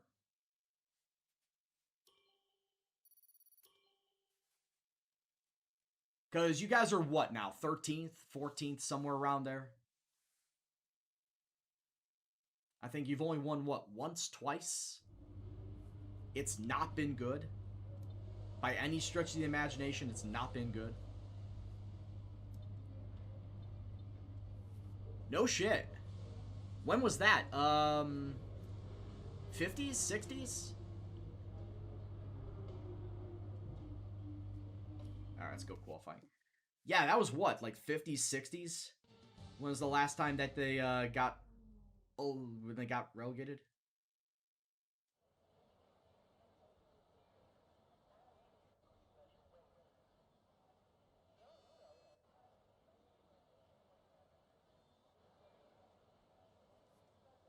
Okay, okay. 71, okay. You weren't alive then? That's... I was going to say, 1971, I don't know how many 50-year-olds would actually be watching this stream. So, I would not have been expecting you to be that old. Alright, we'll load the setup. Oh, that's right. Did I save that setup or did I not? I did not. Okay, so I gotta save the setup. Save car, Canada, Canada. I didn't even save the Baku setup. Whoops. Aero, transmission. I think everything else is good. Drop the fuel load. Gotta drop it. Alright. Alright, let's kick this bad boy on the road. Come on, Canada. How old am I? I just turned 33. Last Wednesday, I turned 33.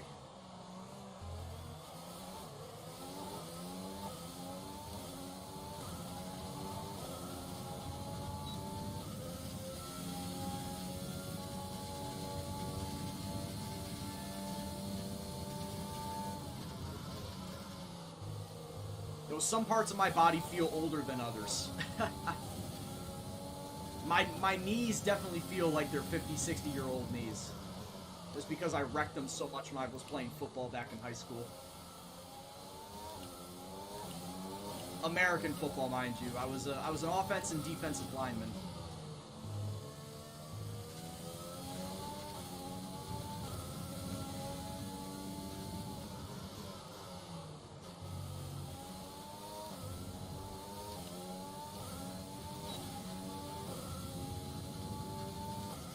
Mentally, I don't feel like I'm older than 25, or at least I don't want to be above 25. I'm still trying to, you know, think young, feel young, have that sort of mentality.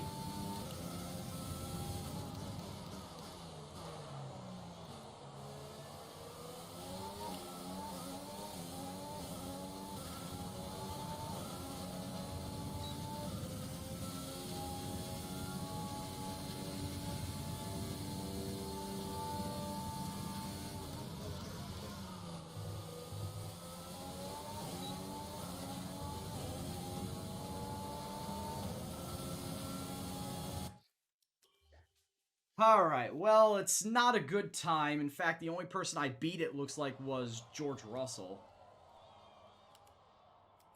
So, yeah, I have beaten George. I've actually beaten Giovinazzi, too. But it's not looking... It's not looking pretty stellar. Actually, at this point in time, I am on the cutoff line.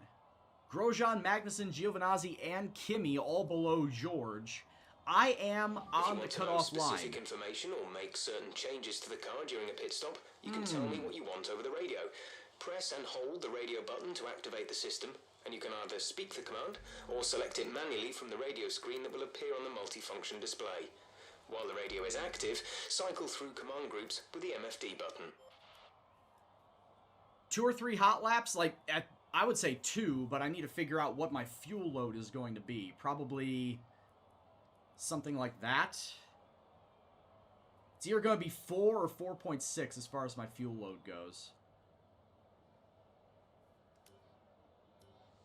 And also now it's just a matter of time of when I go out. Probably at 4 minutes.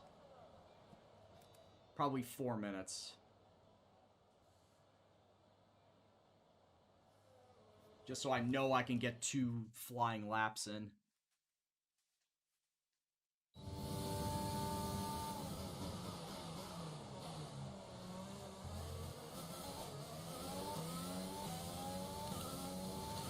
Yeah, Ollie, my problem is that I like to cut corners way too shallow. That's my problem. Whoa! Also, my seat just got out of its groove as I was braking there. Like, as I broke, my seat just moved backwards.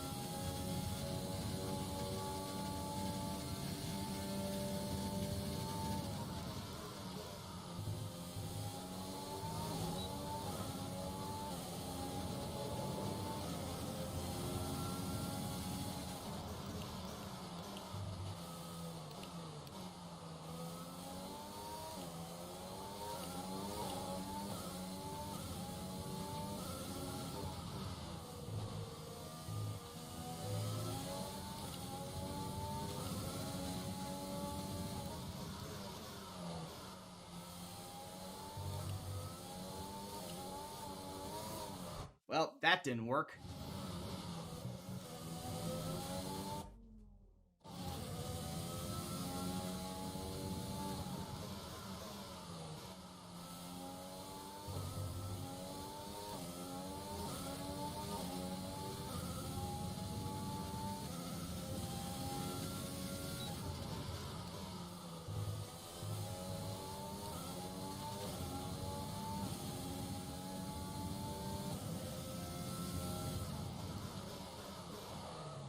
Well, that's a personal question. The answer is no, I'm also not married.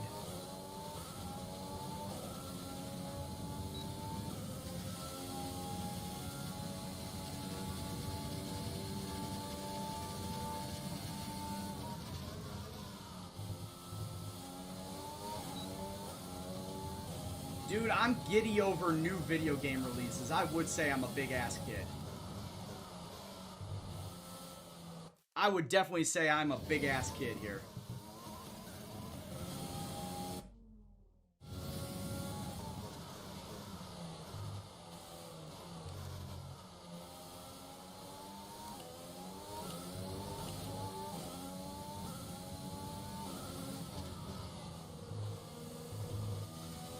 Yeah, you know what? I'm just gonna return to the garage. Fuck it. I think I put in a good lap time anyway.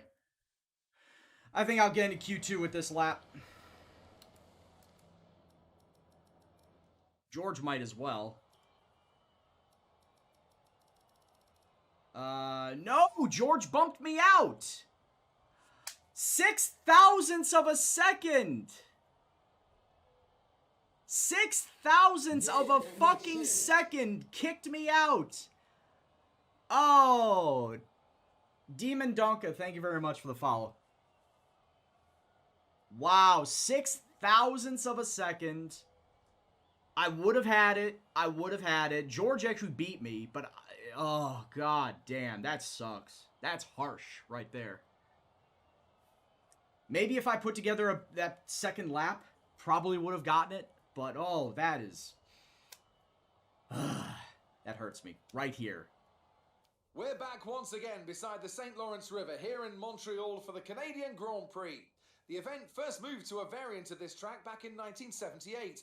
It was won by none other than Gilles Villeneuve, the first Canadian to ever win his home race, and in whose honour the circuit would be renamed.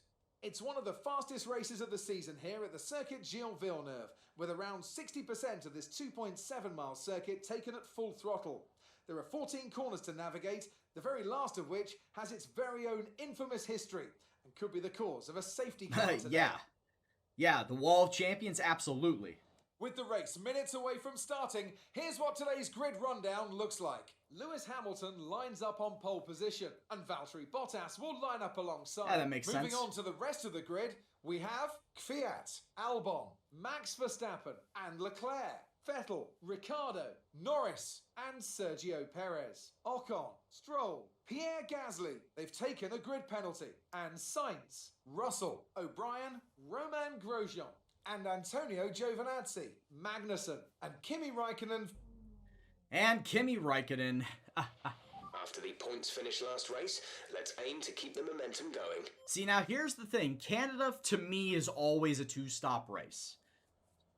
Because it goes back to what I said before. If I try to go with soft-hard strategy, I will lose speed.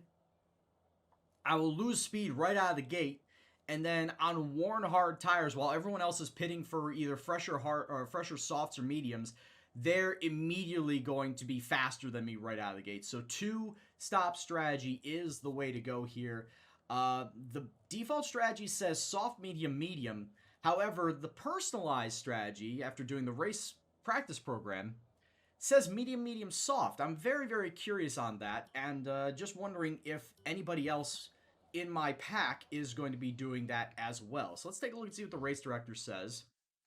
Hamilton and Bottas qualified on the medium tires, so they obviously are going to be going with that. Everyone else in the top 10 is going on soft tires, and then it really is just a smattering of... It really is a smattering of who wants to go on hard, who wants to go or medium, and who wants to go on soft. And I think that the best practice will be starting on the soft and then finishing off on the medium. So with that being said, let me fix the strategy. Do I want to try and go soft, soft, medium, or is that going to be a bridge too far? Let's add the strategy. Let's see what we can do here, if that is going to be a bridge too far. Yeah, it kind of looks it.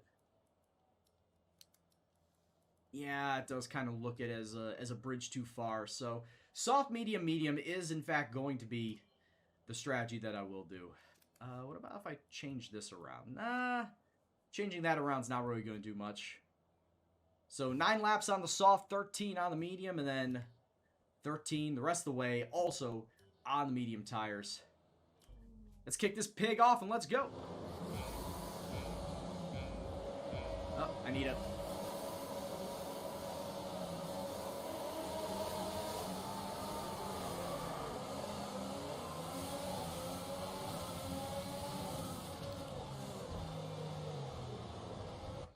We're restarting this because, once again, my chair is out of its grooves.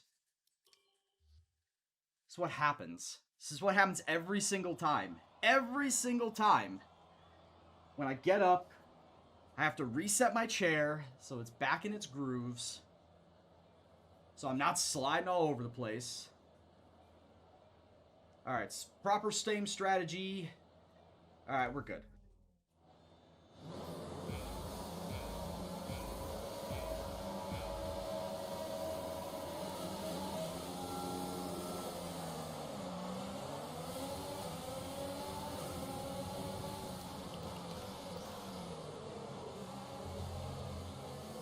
Ah, for fuck's sake, Russell!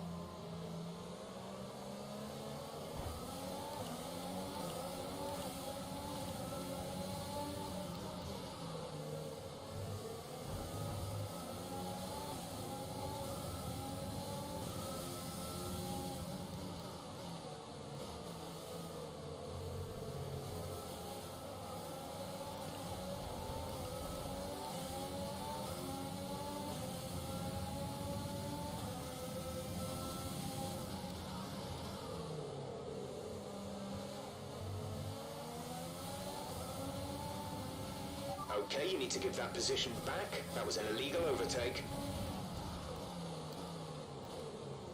It's all going wrong early.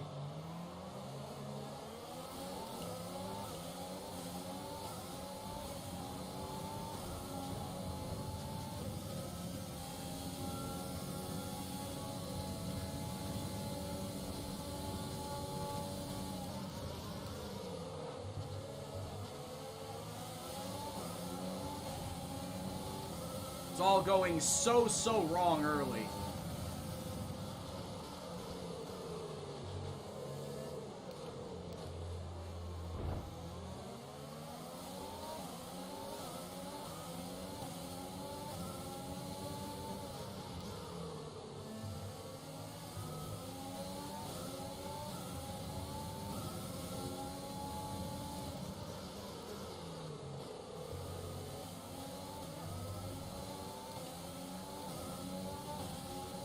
Magnussen thinks he's got a run coming out of the corners every single time.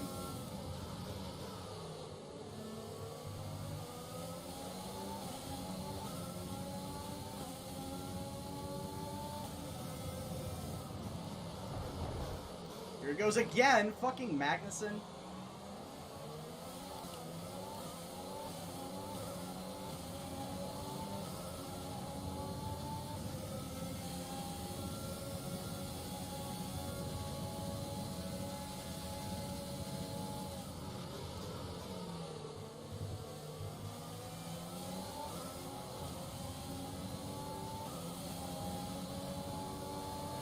DRS will be enabled this lap. You can use it when within 1 second of the car ahead and in the DRS zone.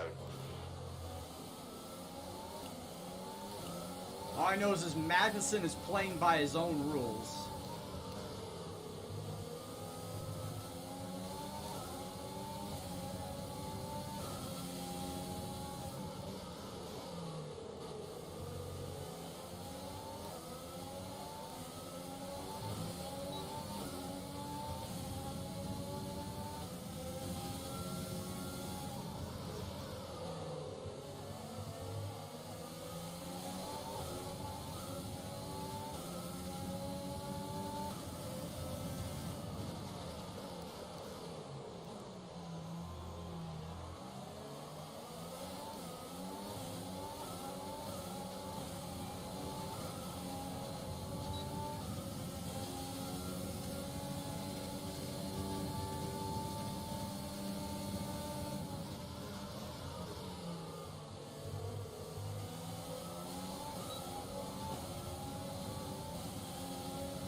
And that was for turning in too early.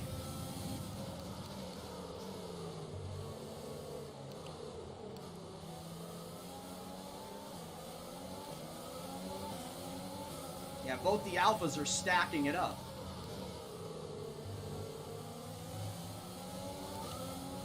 Yeah, that's both the Alphas in front of me.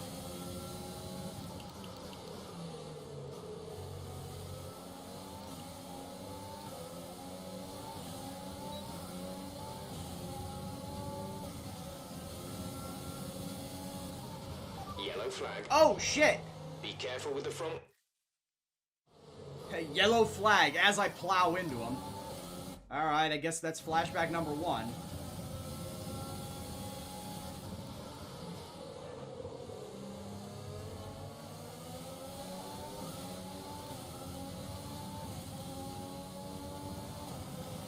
Some information on Leclerc. Leclerc is Looks out like of the this problem is race. Terminal. They're retiring the car. Okay, the safety car is out. The safety car is out. We need to form up at a reduced pace. Keep a close eye on that delta time. Make sure.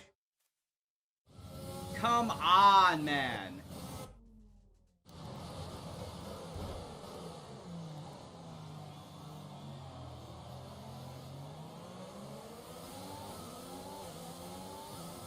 Broadband.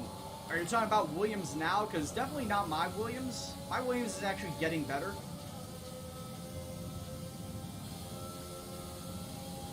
I don't know. I think the van might actually be more aerodynamic. Okay, slow down. Your delta is negative, which means you are too fast. Reduce your pace.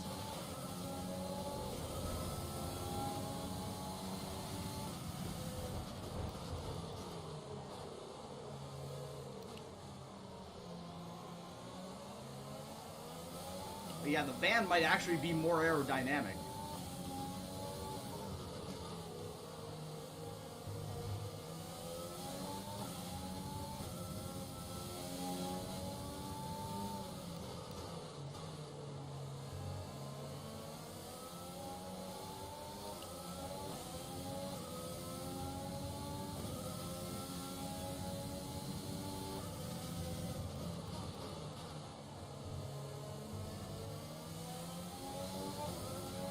check your MFD for a new strategy option.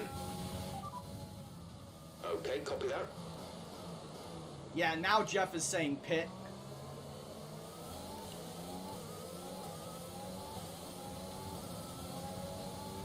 Let's catch up to the field a bit. We're dropping too far back. Remember that we need to stay within 10 car lengths of the next car.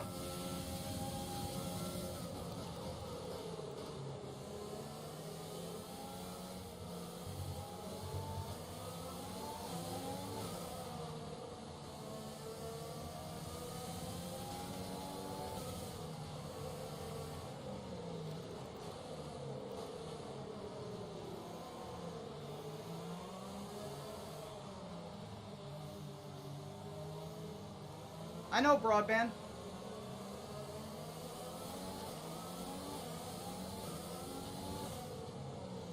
Didn't want to do it this time.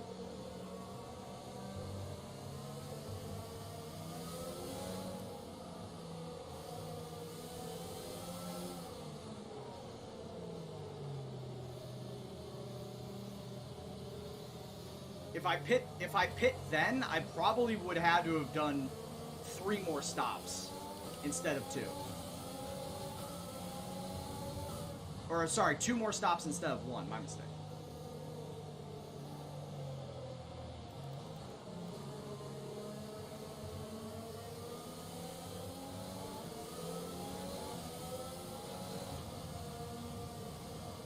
I mean, okay, let's yeah, get my ready to tire go wear is racing pretty again. pretty The safety Gucci car right is now. in this lap.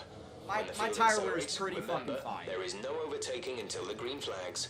Safety car in this lap.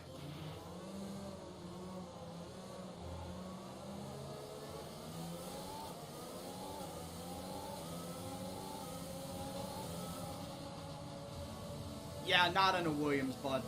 Definitely not in a Williams.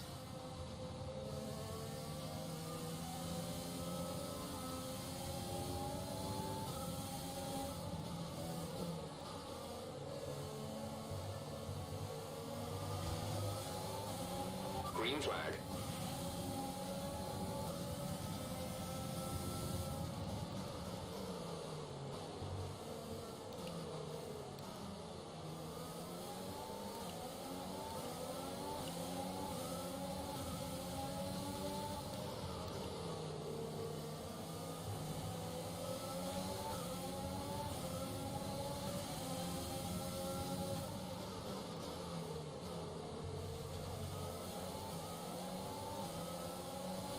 We've been awarded a time penalty. It will go against our finishing time at the end of the race.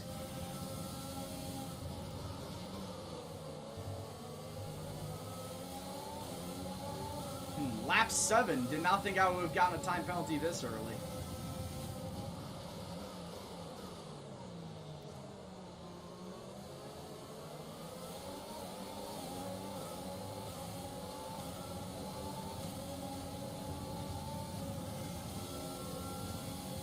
Later, Brad.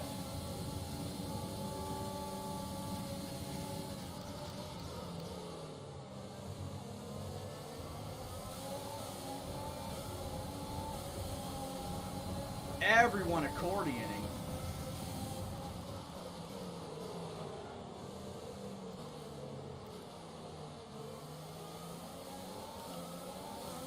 God damn, Giovinazzi's pulling this Truly train.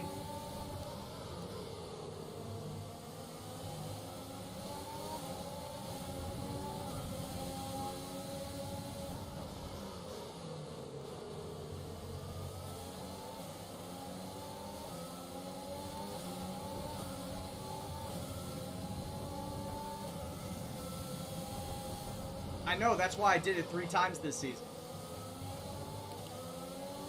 Actually, no, 4 times. I got 11 twice.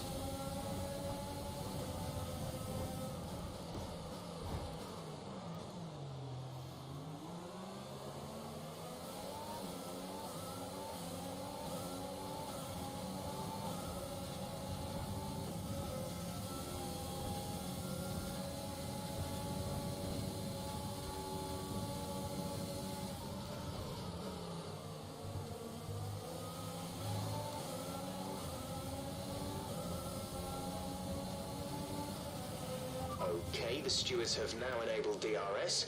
DRS is now online.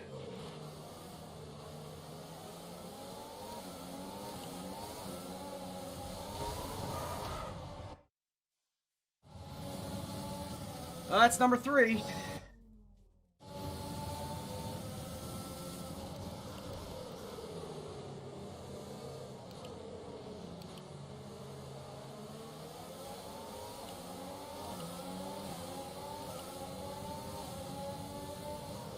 Are they really trying to sandwich me going into fucking 3? What the hell?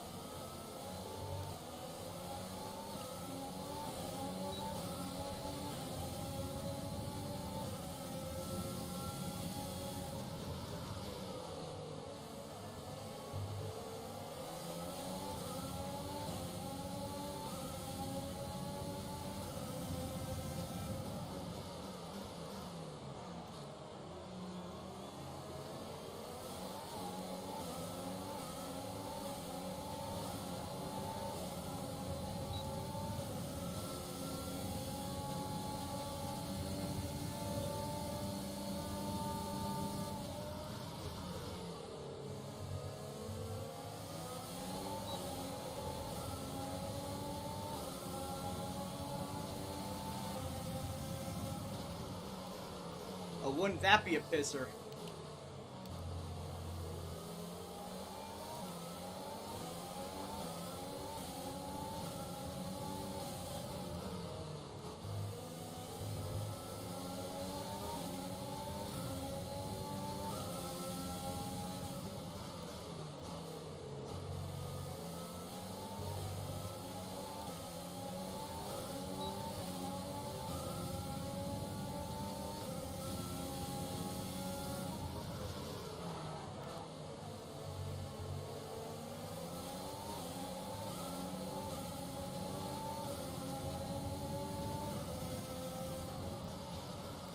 Love seeing the line of cars that are just right behind me.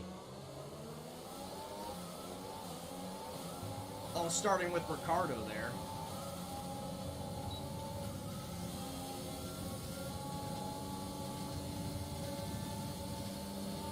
George is coming in for his stop.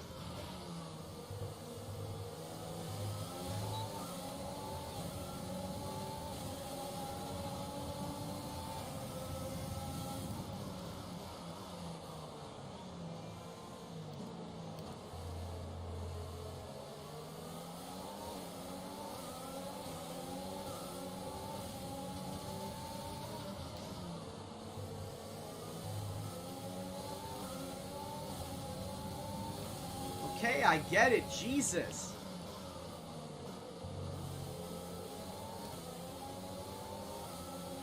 Be aware we expect the grip levels to start falling away soon. I mean, look at my tires are okay. Well, except for my right rear. Or my left rear, excuse me. Both my rears. Understood, stopping this lap.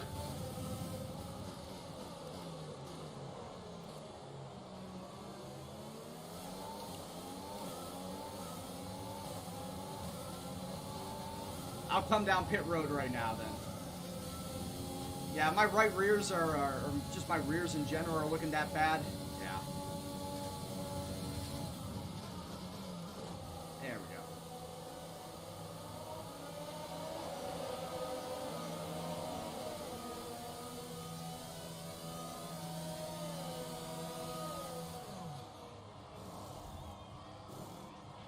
Complete, go now.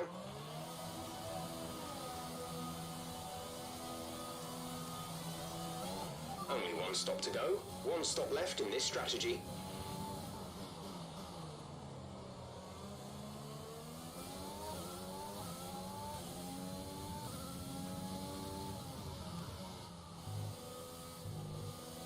Well, I don't know what happened to Giovinazzi.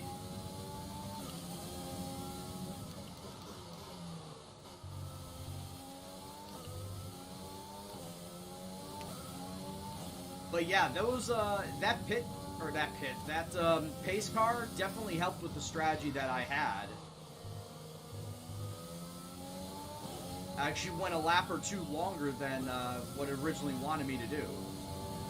Fuel target is +1. Faster engine modes are available. I'm probably going to finish on the soft tires, actually.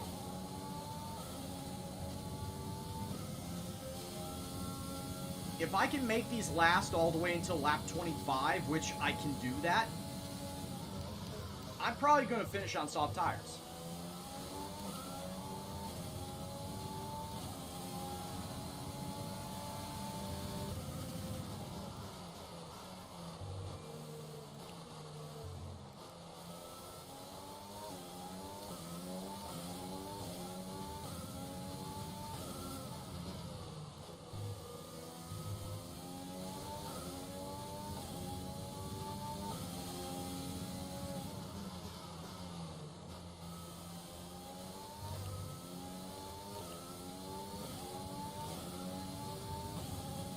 But yeah, I don't know how long I'll keep this up. I don't know if I'll gain any ground on the people in front of me.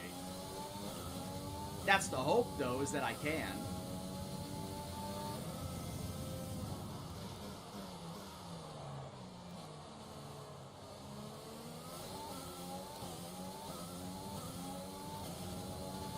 If I stop pulling bullshit wide moves like that.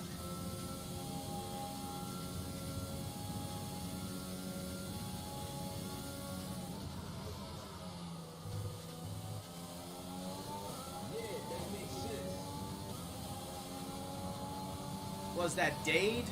Dade? Thanks for the follow. Hope you're doing well. Hope you enjoy the stream.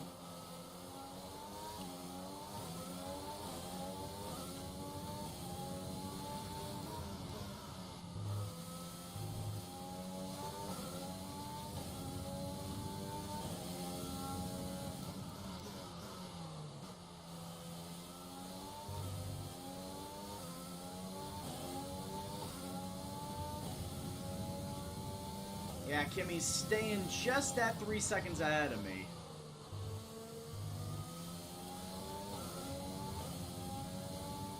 And oh yeah, that's right, I do have that 3-second penalty levied against me too.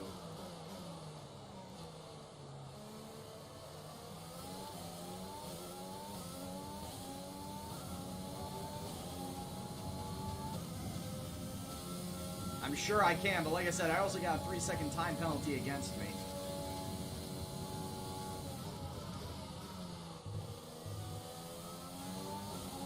So whoever I'm up on, I just gotta remember I gotta be 3 seconds further than them to keep that position. Shit.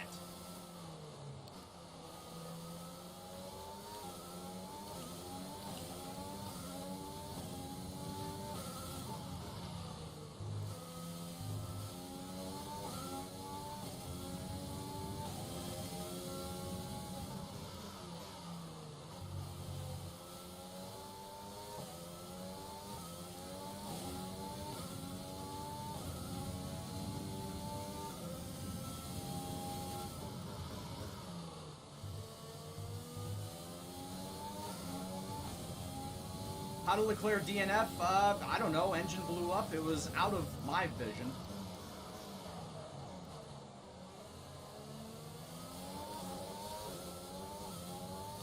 Again, I gotta stop taking these wide-ass routes.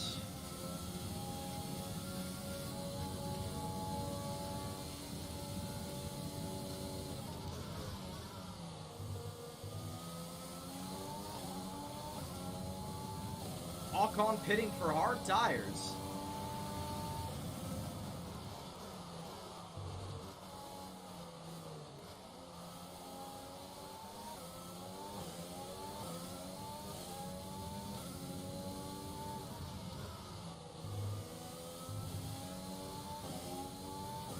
That's a bold strategy, Colin. Let's see if it pays off for him.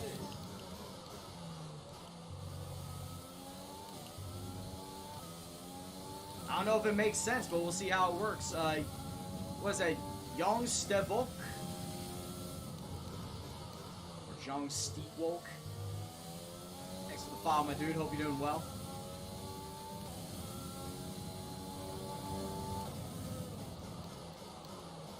Ah, we've hit another Truly train. So yeah, if I can make these tires last for 10 laps, I will switch to the soft, and I'll go soft the rest of the way.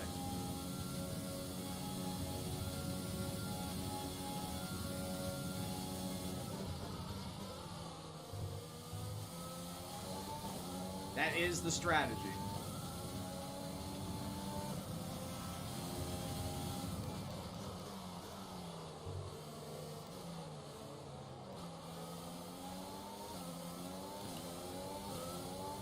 But I have found civilization again. In the form of this Truly train.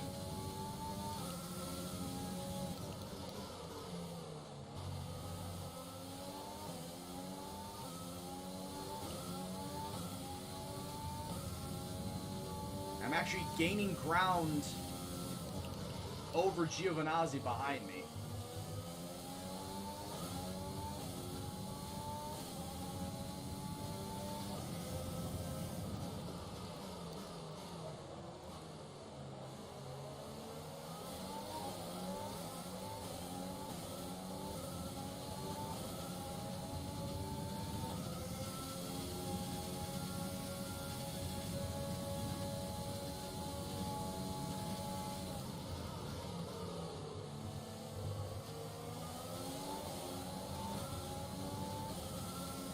I didn't really look it. We're approaching the pit window. You'll be on the softs. I mean, yeah, but I'm not pitting right now.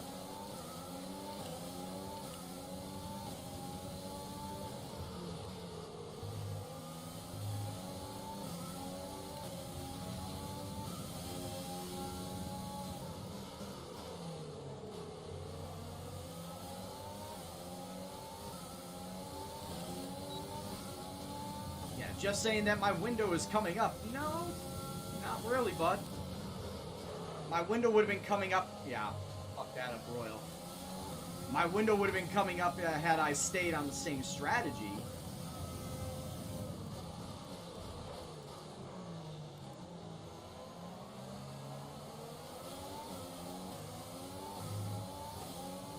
Doing soft, medium, medium at the exact times that I was going to be pitting. But that's all changed.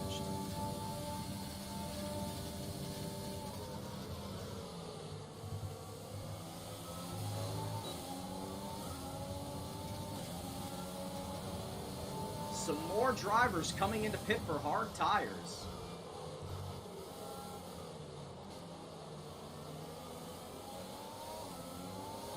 Like I said, bold strategy. Don't expect it to work, but we'll see.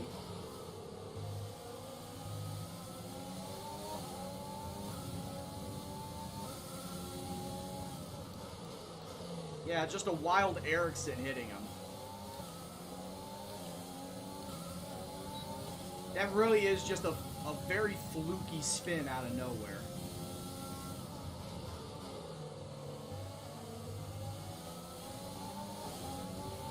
A new strategy is available on the MFD.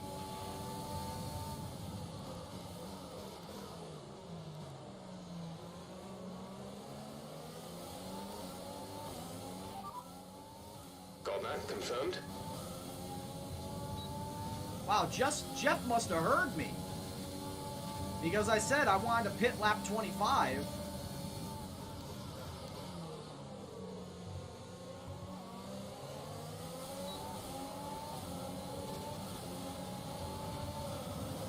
Oh, this is going to end in tears.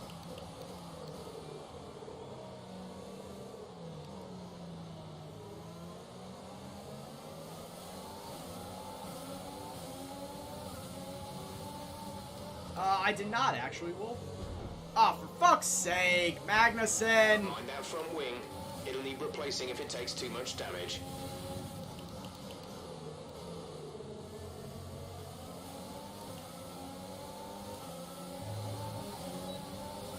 Well, I'm out of fast Check your repairs. MFD for a new strategy option. Yeah, they're gonna want me to come in. I might as well break the fuck out of it. Confirmed. Yeah, I'll just come in now. Fuck it.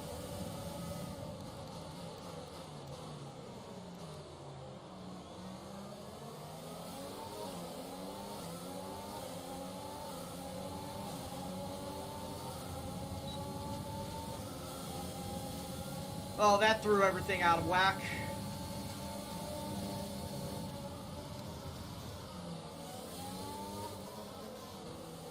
God damn it. Fucking Magnussen.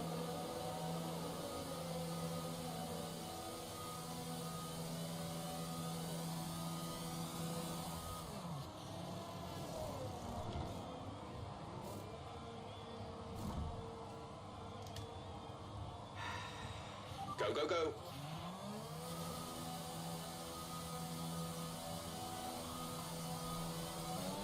Look after these tyres now. We want to finish the race on this compound. Well, 15 laps on mediums is actually stretching it a bit. So, yeah, I'm going to have to drive as best as I can. God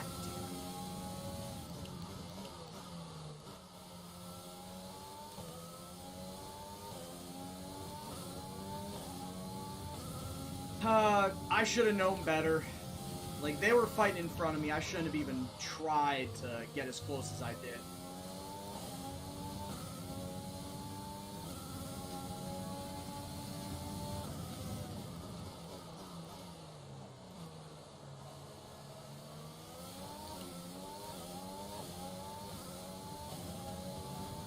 No, it doesn't, joke.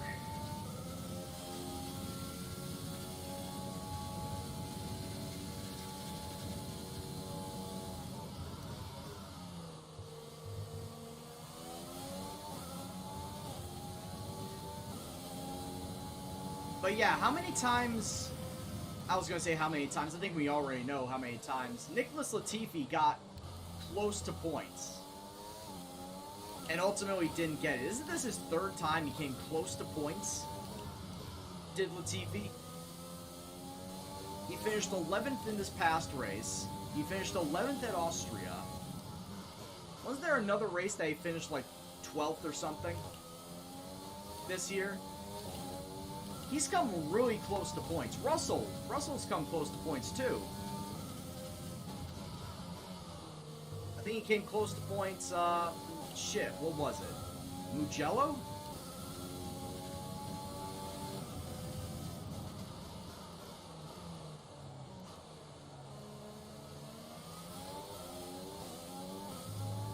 Yeah, wasn't it Mugello that George Russell came close?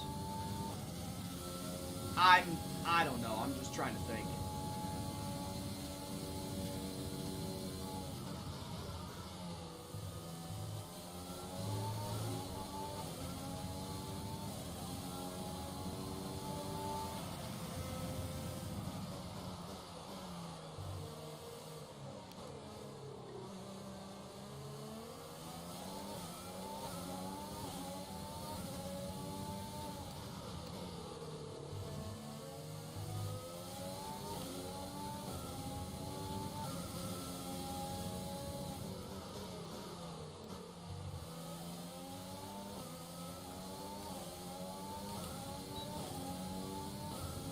Great, I got Giovinazzi in George front is of in me. the pits. George in the pits.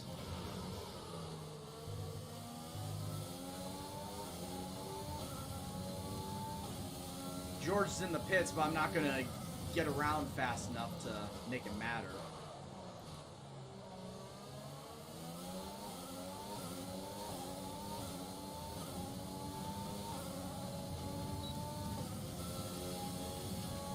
So I've been trying to render these streams to then upload to YouTube. Haven't really done the uploading of YouTube just yet. Kind of want to get a good amount of videos before I even upload them. Probably like 2 seasons worth. But over the last couple of days, Sony Vegas has been being a little bit of a shit. Sony Vegas has been like purposefully stopping mid-render. We're talking about, these are long-ass renders, 5-6 hour renders to get all the full stream up. I don't understand why Sony Vegas is now saying, here of all times, we're gonna just stop your render for no reason, really. we're just gonna kill your render. And I've tried rendering other videos because I thought it was like the one episode, the one stream that I did. Turns out that is not the case, because on another stream that I tried to render today, this morning, it did the same exact thing. So it's a Sony thing, it's a Vegas thing, and I don't know why.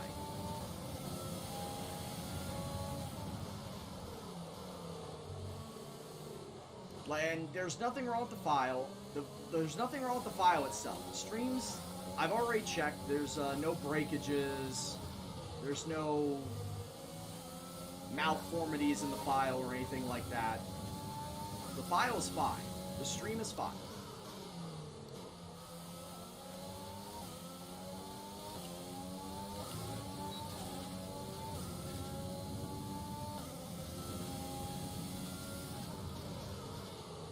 Man, can you believe it? Before I pit for the new tires and the new front wing, I was actually lapping faster. I was actually lapping faster than Giovinazzi.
Don't understand how that We pretty much burned off our excess fuel.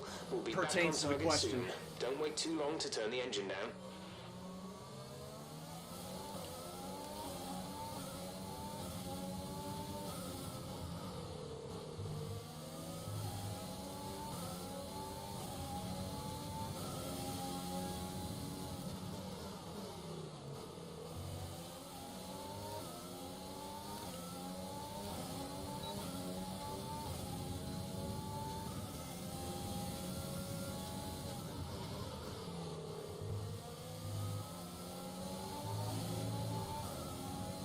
Damn, Giovinazzi, you are pissing me off.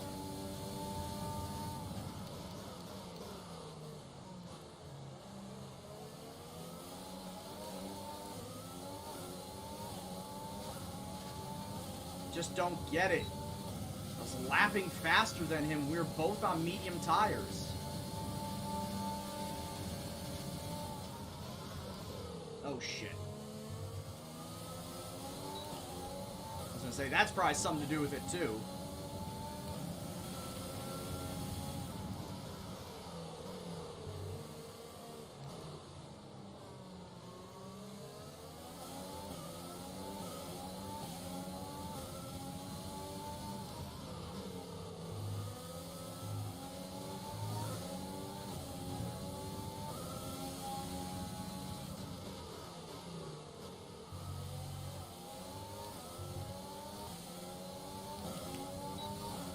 Well, I hope that George is close to points, if anything.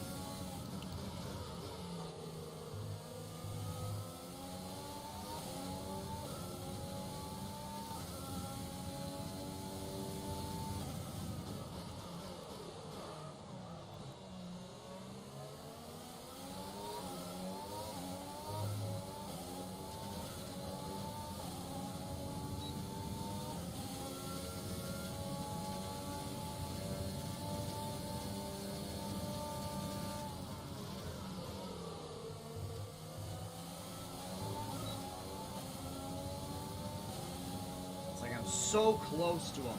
Every single time I get so close to him, and then I just cannot pass him.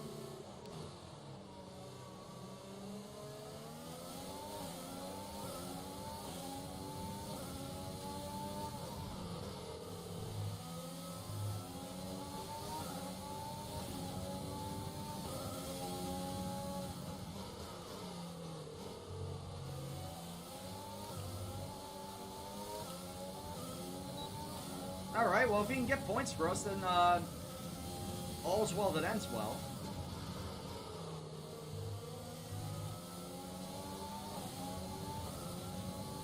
I mean, I'm not doing much anything back here. I'm of no help back here.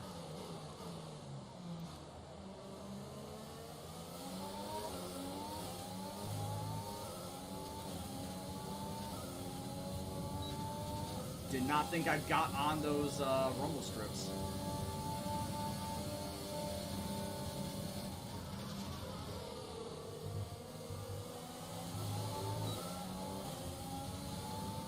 Imagine a NASCAR race in Monaco. I think actually TMF Marta did a video like that. I think he actually raced stock cars around Monaco before in one of his videos. Look it up. Look it up on YouTube.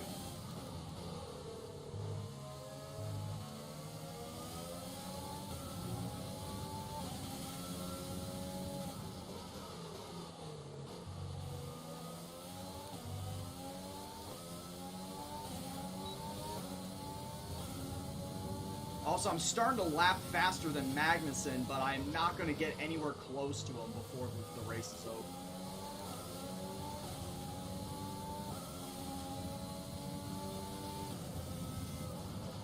God damn it. Once again, I really do like this track. I really do like this race. But it's going to be, once again, another failure for me.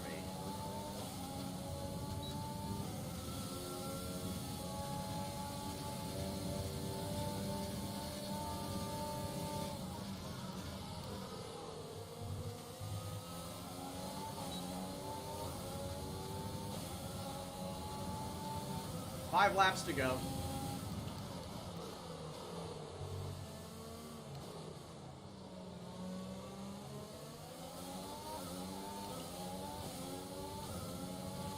We have 5 laps of fuel remaining. Oh, okay. I don't know what you were doing there.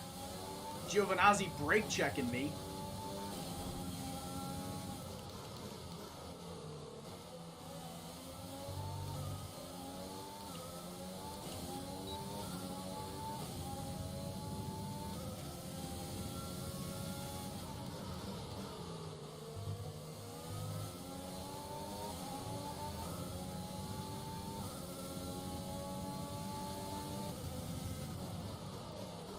I wouldn't even say that then because, of course, I got the 3-second time penalty. Safety car would bunch everybody up. Bunch everybody up to within 3 seconds that I wouldn't, 1, get anywhere close to the lead, and 2, would just immediately drop back those positions because of the time penalty.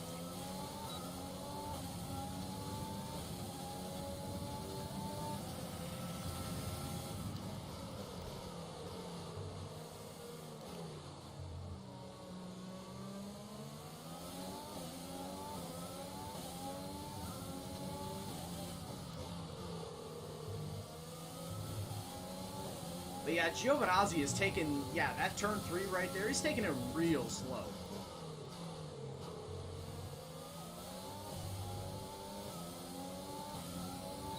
In fact, I believe that's where I'm making my time up on him.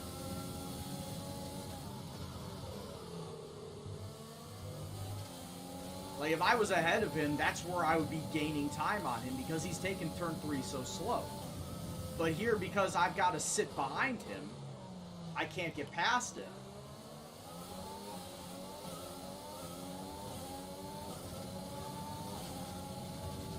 Oh my god, am I going to finally pass him? I think I am.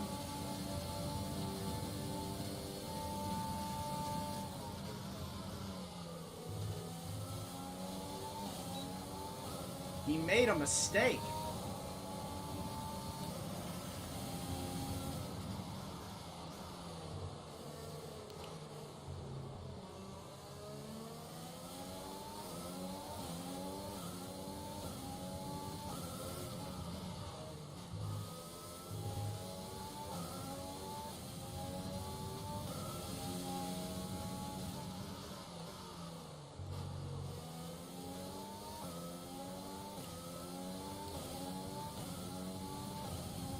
I see Magnussen in front of me, but yeah, like I said, there's just no way I could pass him and get the 3 seconds on him. Not in 3 laps.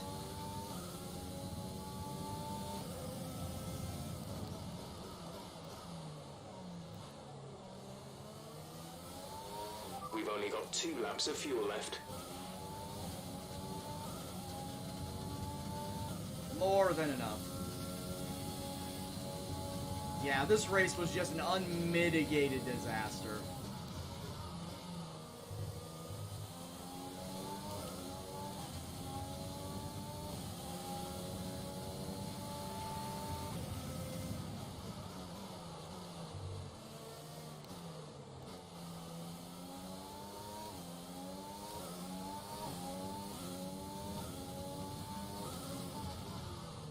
Uh-oh. Forgot I had ERS still on.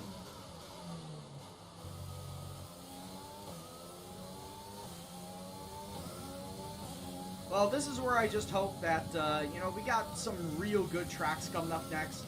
Caution, caution. Caution? Caution, caution, yellow flags ahead. No overtaking through the caution zone. Oh, Be careful no, until you see the Kimmy. greens. Kimmy is dead. They're not going to end this race under caution, I can tell you that. Okay, clear. Kimmy, his car died at the very end. Couldn't make it one more lap.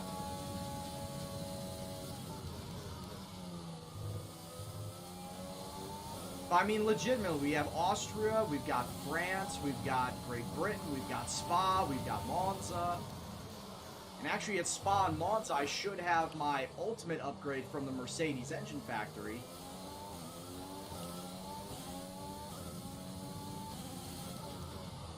That should absolutely make my car go vroom, vroom, vroom. And actually be a force to be reckoned with. Especially at Spa and Monza.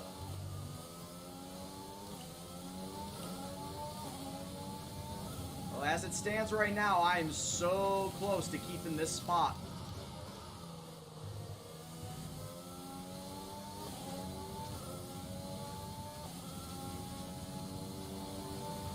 We're not going to be able to run in this engine mode much longer. Somebody We're else about to died, or lap was that over Kimmy again? target.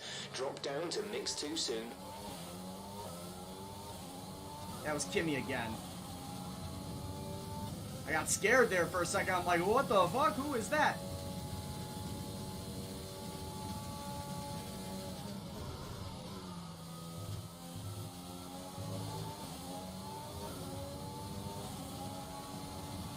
Oh, I'm not going to get the 3-second gap on him. I'm actually going to finish 18th. All right, race over.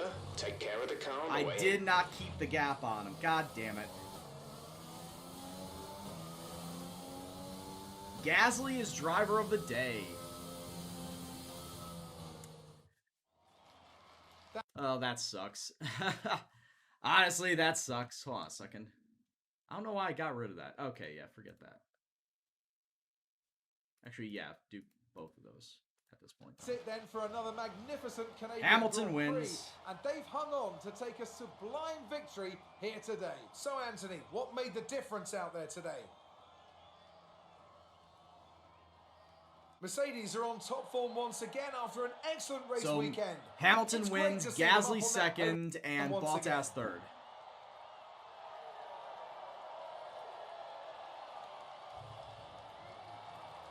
Yeah, it's another Mercedes win. Good for them, good for them. And now let's Let's take a look at the rest of this. Oh, once again, George Russell's super close to getting points. He was a second behind Sergio Perez. But outside of the podium, you got Ricciardo and Norris rounding out your top 5. Then Kvyat, Albon, Verstappen, Stroll, and Perez. Russell, Sainz, driver's Ocon, standings. Vettel, After an incredible performance, Grosjean, Magnussen, Giovinazzi, myself, and then, of course, Kimi and Charles DNFing.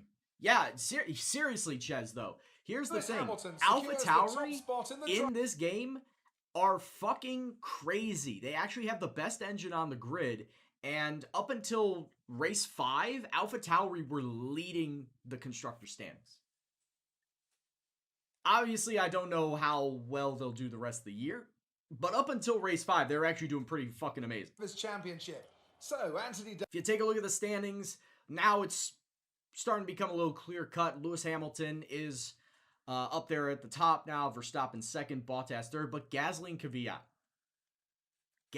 Kvyat sitting 4-5. And like I said, that's all due to their early stuff at the beginning of the year. Because everyone else, like Ferrari was DNFing, Mercedes was DNFing, Red Bull was DNFing, AlphaTauri kept consistent. And they were getting consistently top 5 finishes every single race. So they deserve that spot right now in the driver's standings. If you look at constructor standings, who would you rank as your driver of the day? Yeah, constructor standings, yeah, Mercedes at the top now, but Red Bull and AlphaTauri are fighting it out for second. And look at that drop-off between AlphaTauri and Ferrari. It's 110 points, that drop-off. Hey, we got ourselves a bit of a gap. AlphaTauri in this career building up a crap load on their car, and with the talent of Gasly and Kvyat at the helm, they're just running away with it. They're running away with being top 3. But yeah, at least we got points. Like I said, between myself and Russell, you see, we got 11 points. I believe I have 9. I either have 9 or 7. I can't remember. You put me in a bit of a tight spot today. I do have 9. So I have 9 points. Russell has 2. But at least we got points. As I think we only got 2 points. No, we got 6 points last season. So I was trying to remember what exactly we did to get the points last season. But no, we got 6 last season. And as you can see right here, boom. We already got more than that. We're almost double that here in the second season. So it's just onwards and upwards. Okay, Bad race for me. George cool Russell, though, starting to get better and better, getting up nearer to the points. But yeah, we gotta put together better efforts. And with the speed tracks coming up next, Austria, France, as I may mention, Silverstone kinda, but then Spa and Monza after Hungary. With the speed tracks coming up, I need to get this engine down pat. I need to get this engine built up in order to have any sort of fight going on in those races. Because I feel like, and believe me, I feel like I could do well at Spa and Monza if this engine upgrade does come on through. As you take a look at the R&D tree, you take a look at this, the Mercedes manufacturer upgrades. This is happening July 5th, this ultimate upgrade, and which, as you can see, is going to boost my engine up towards where Mercedes is. That, I believe, is right before Spa. And if it's right before Spa, that's going to be an absolute, like, nitrous boost to my engine that is going to help me out going into that race and beyond. Everything else is, like, August, September, October. It's like one a month.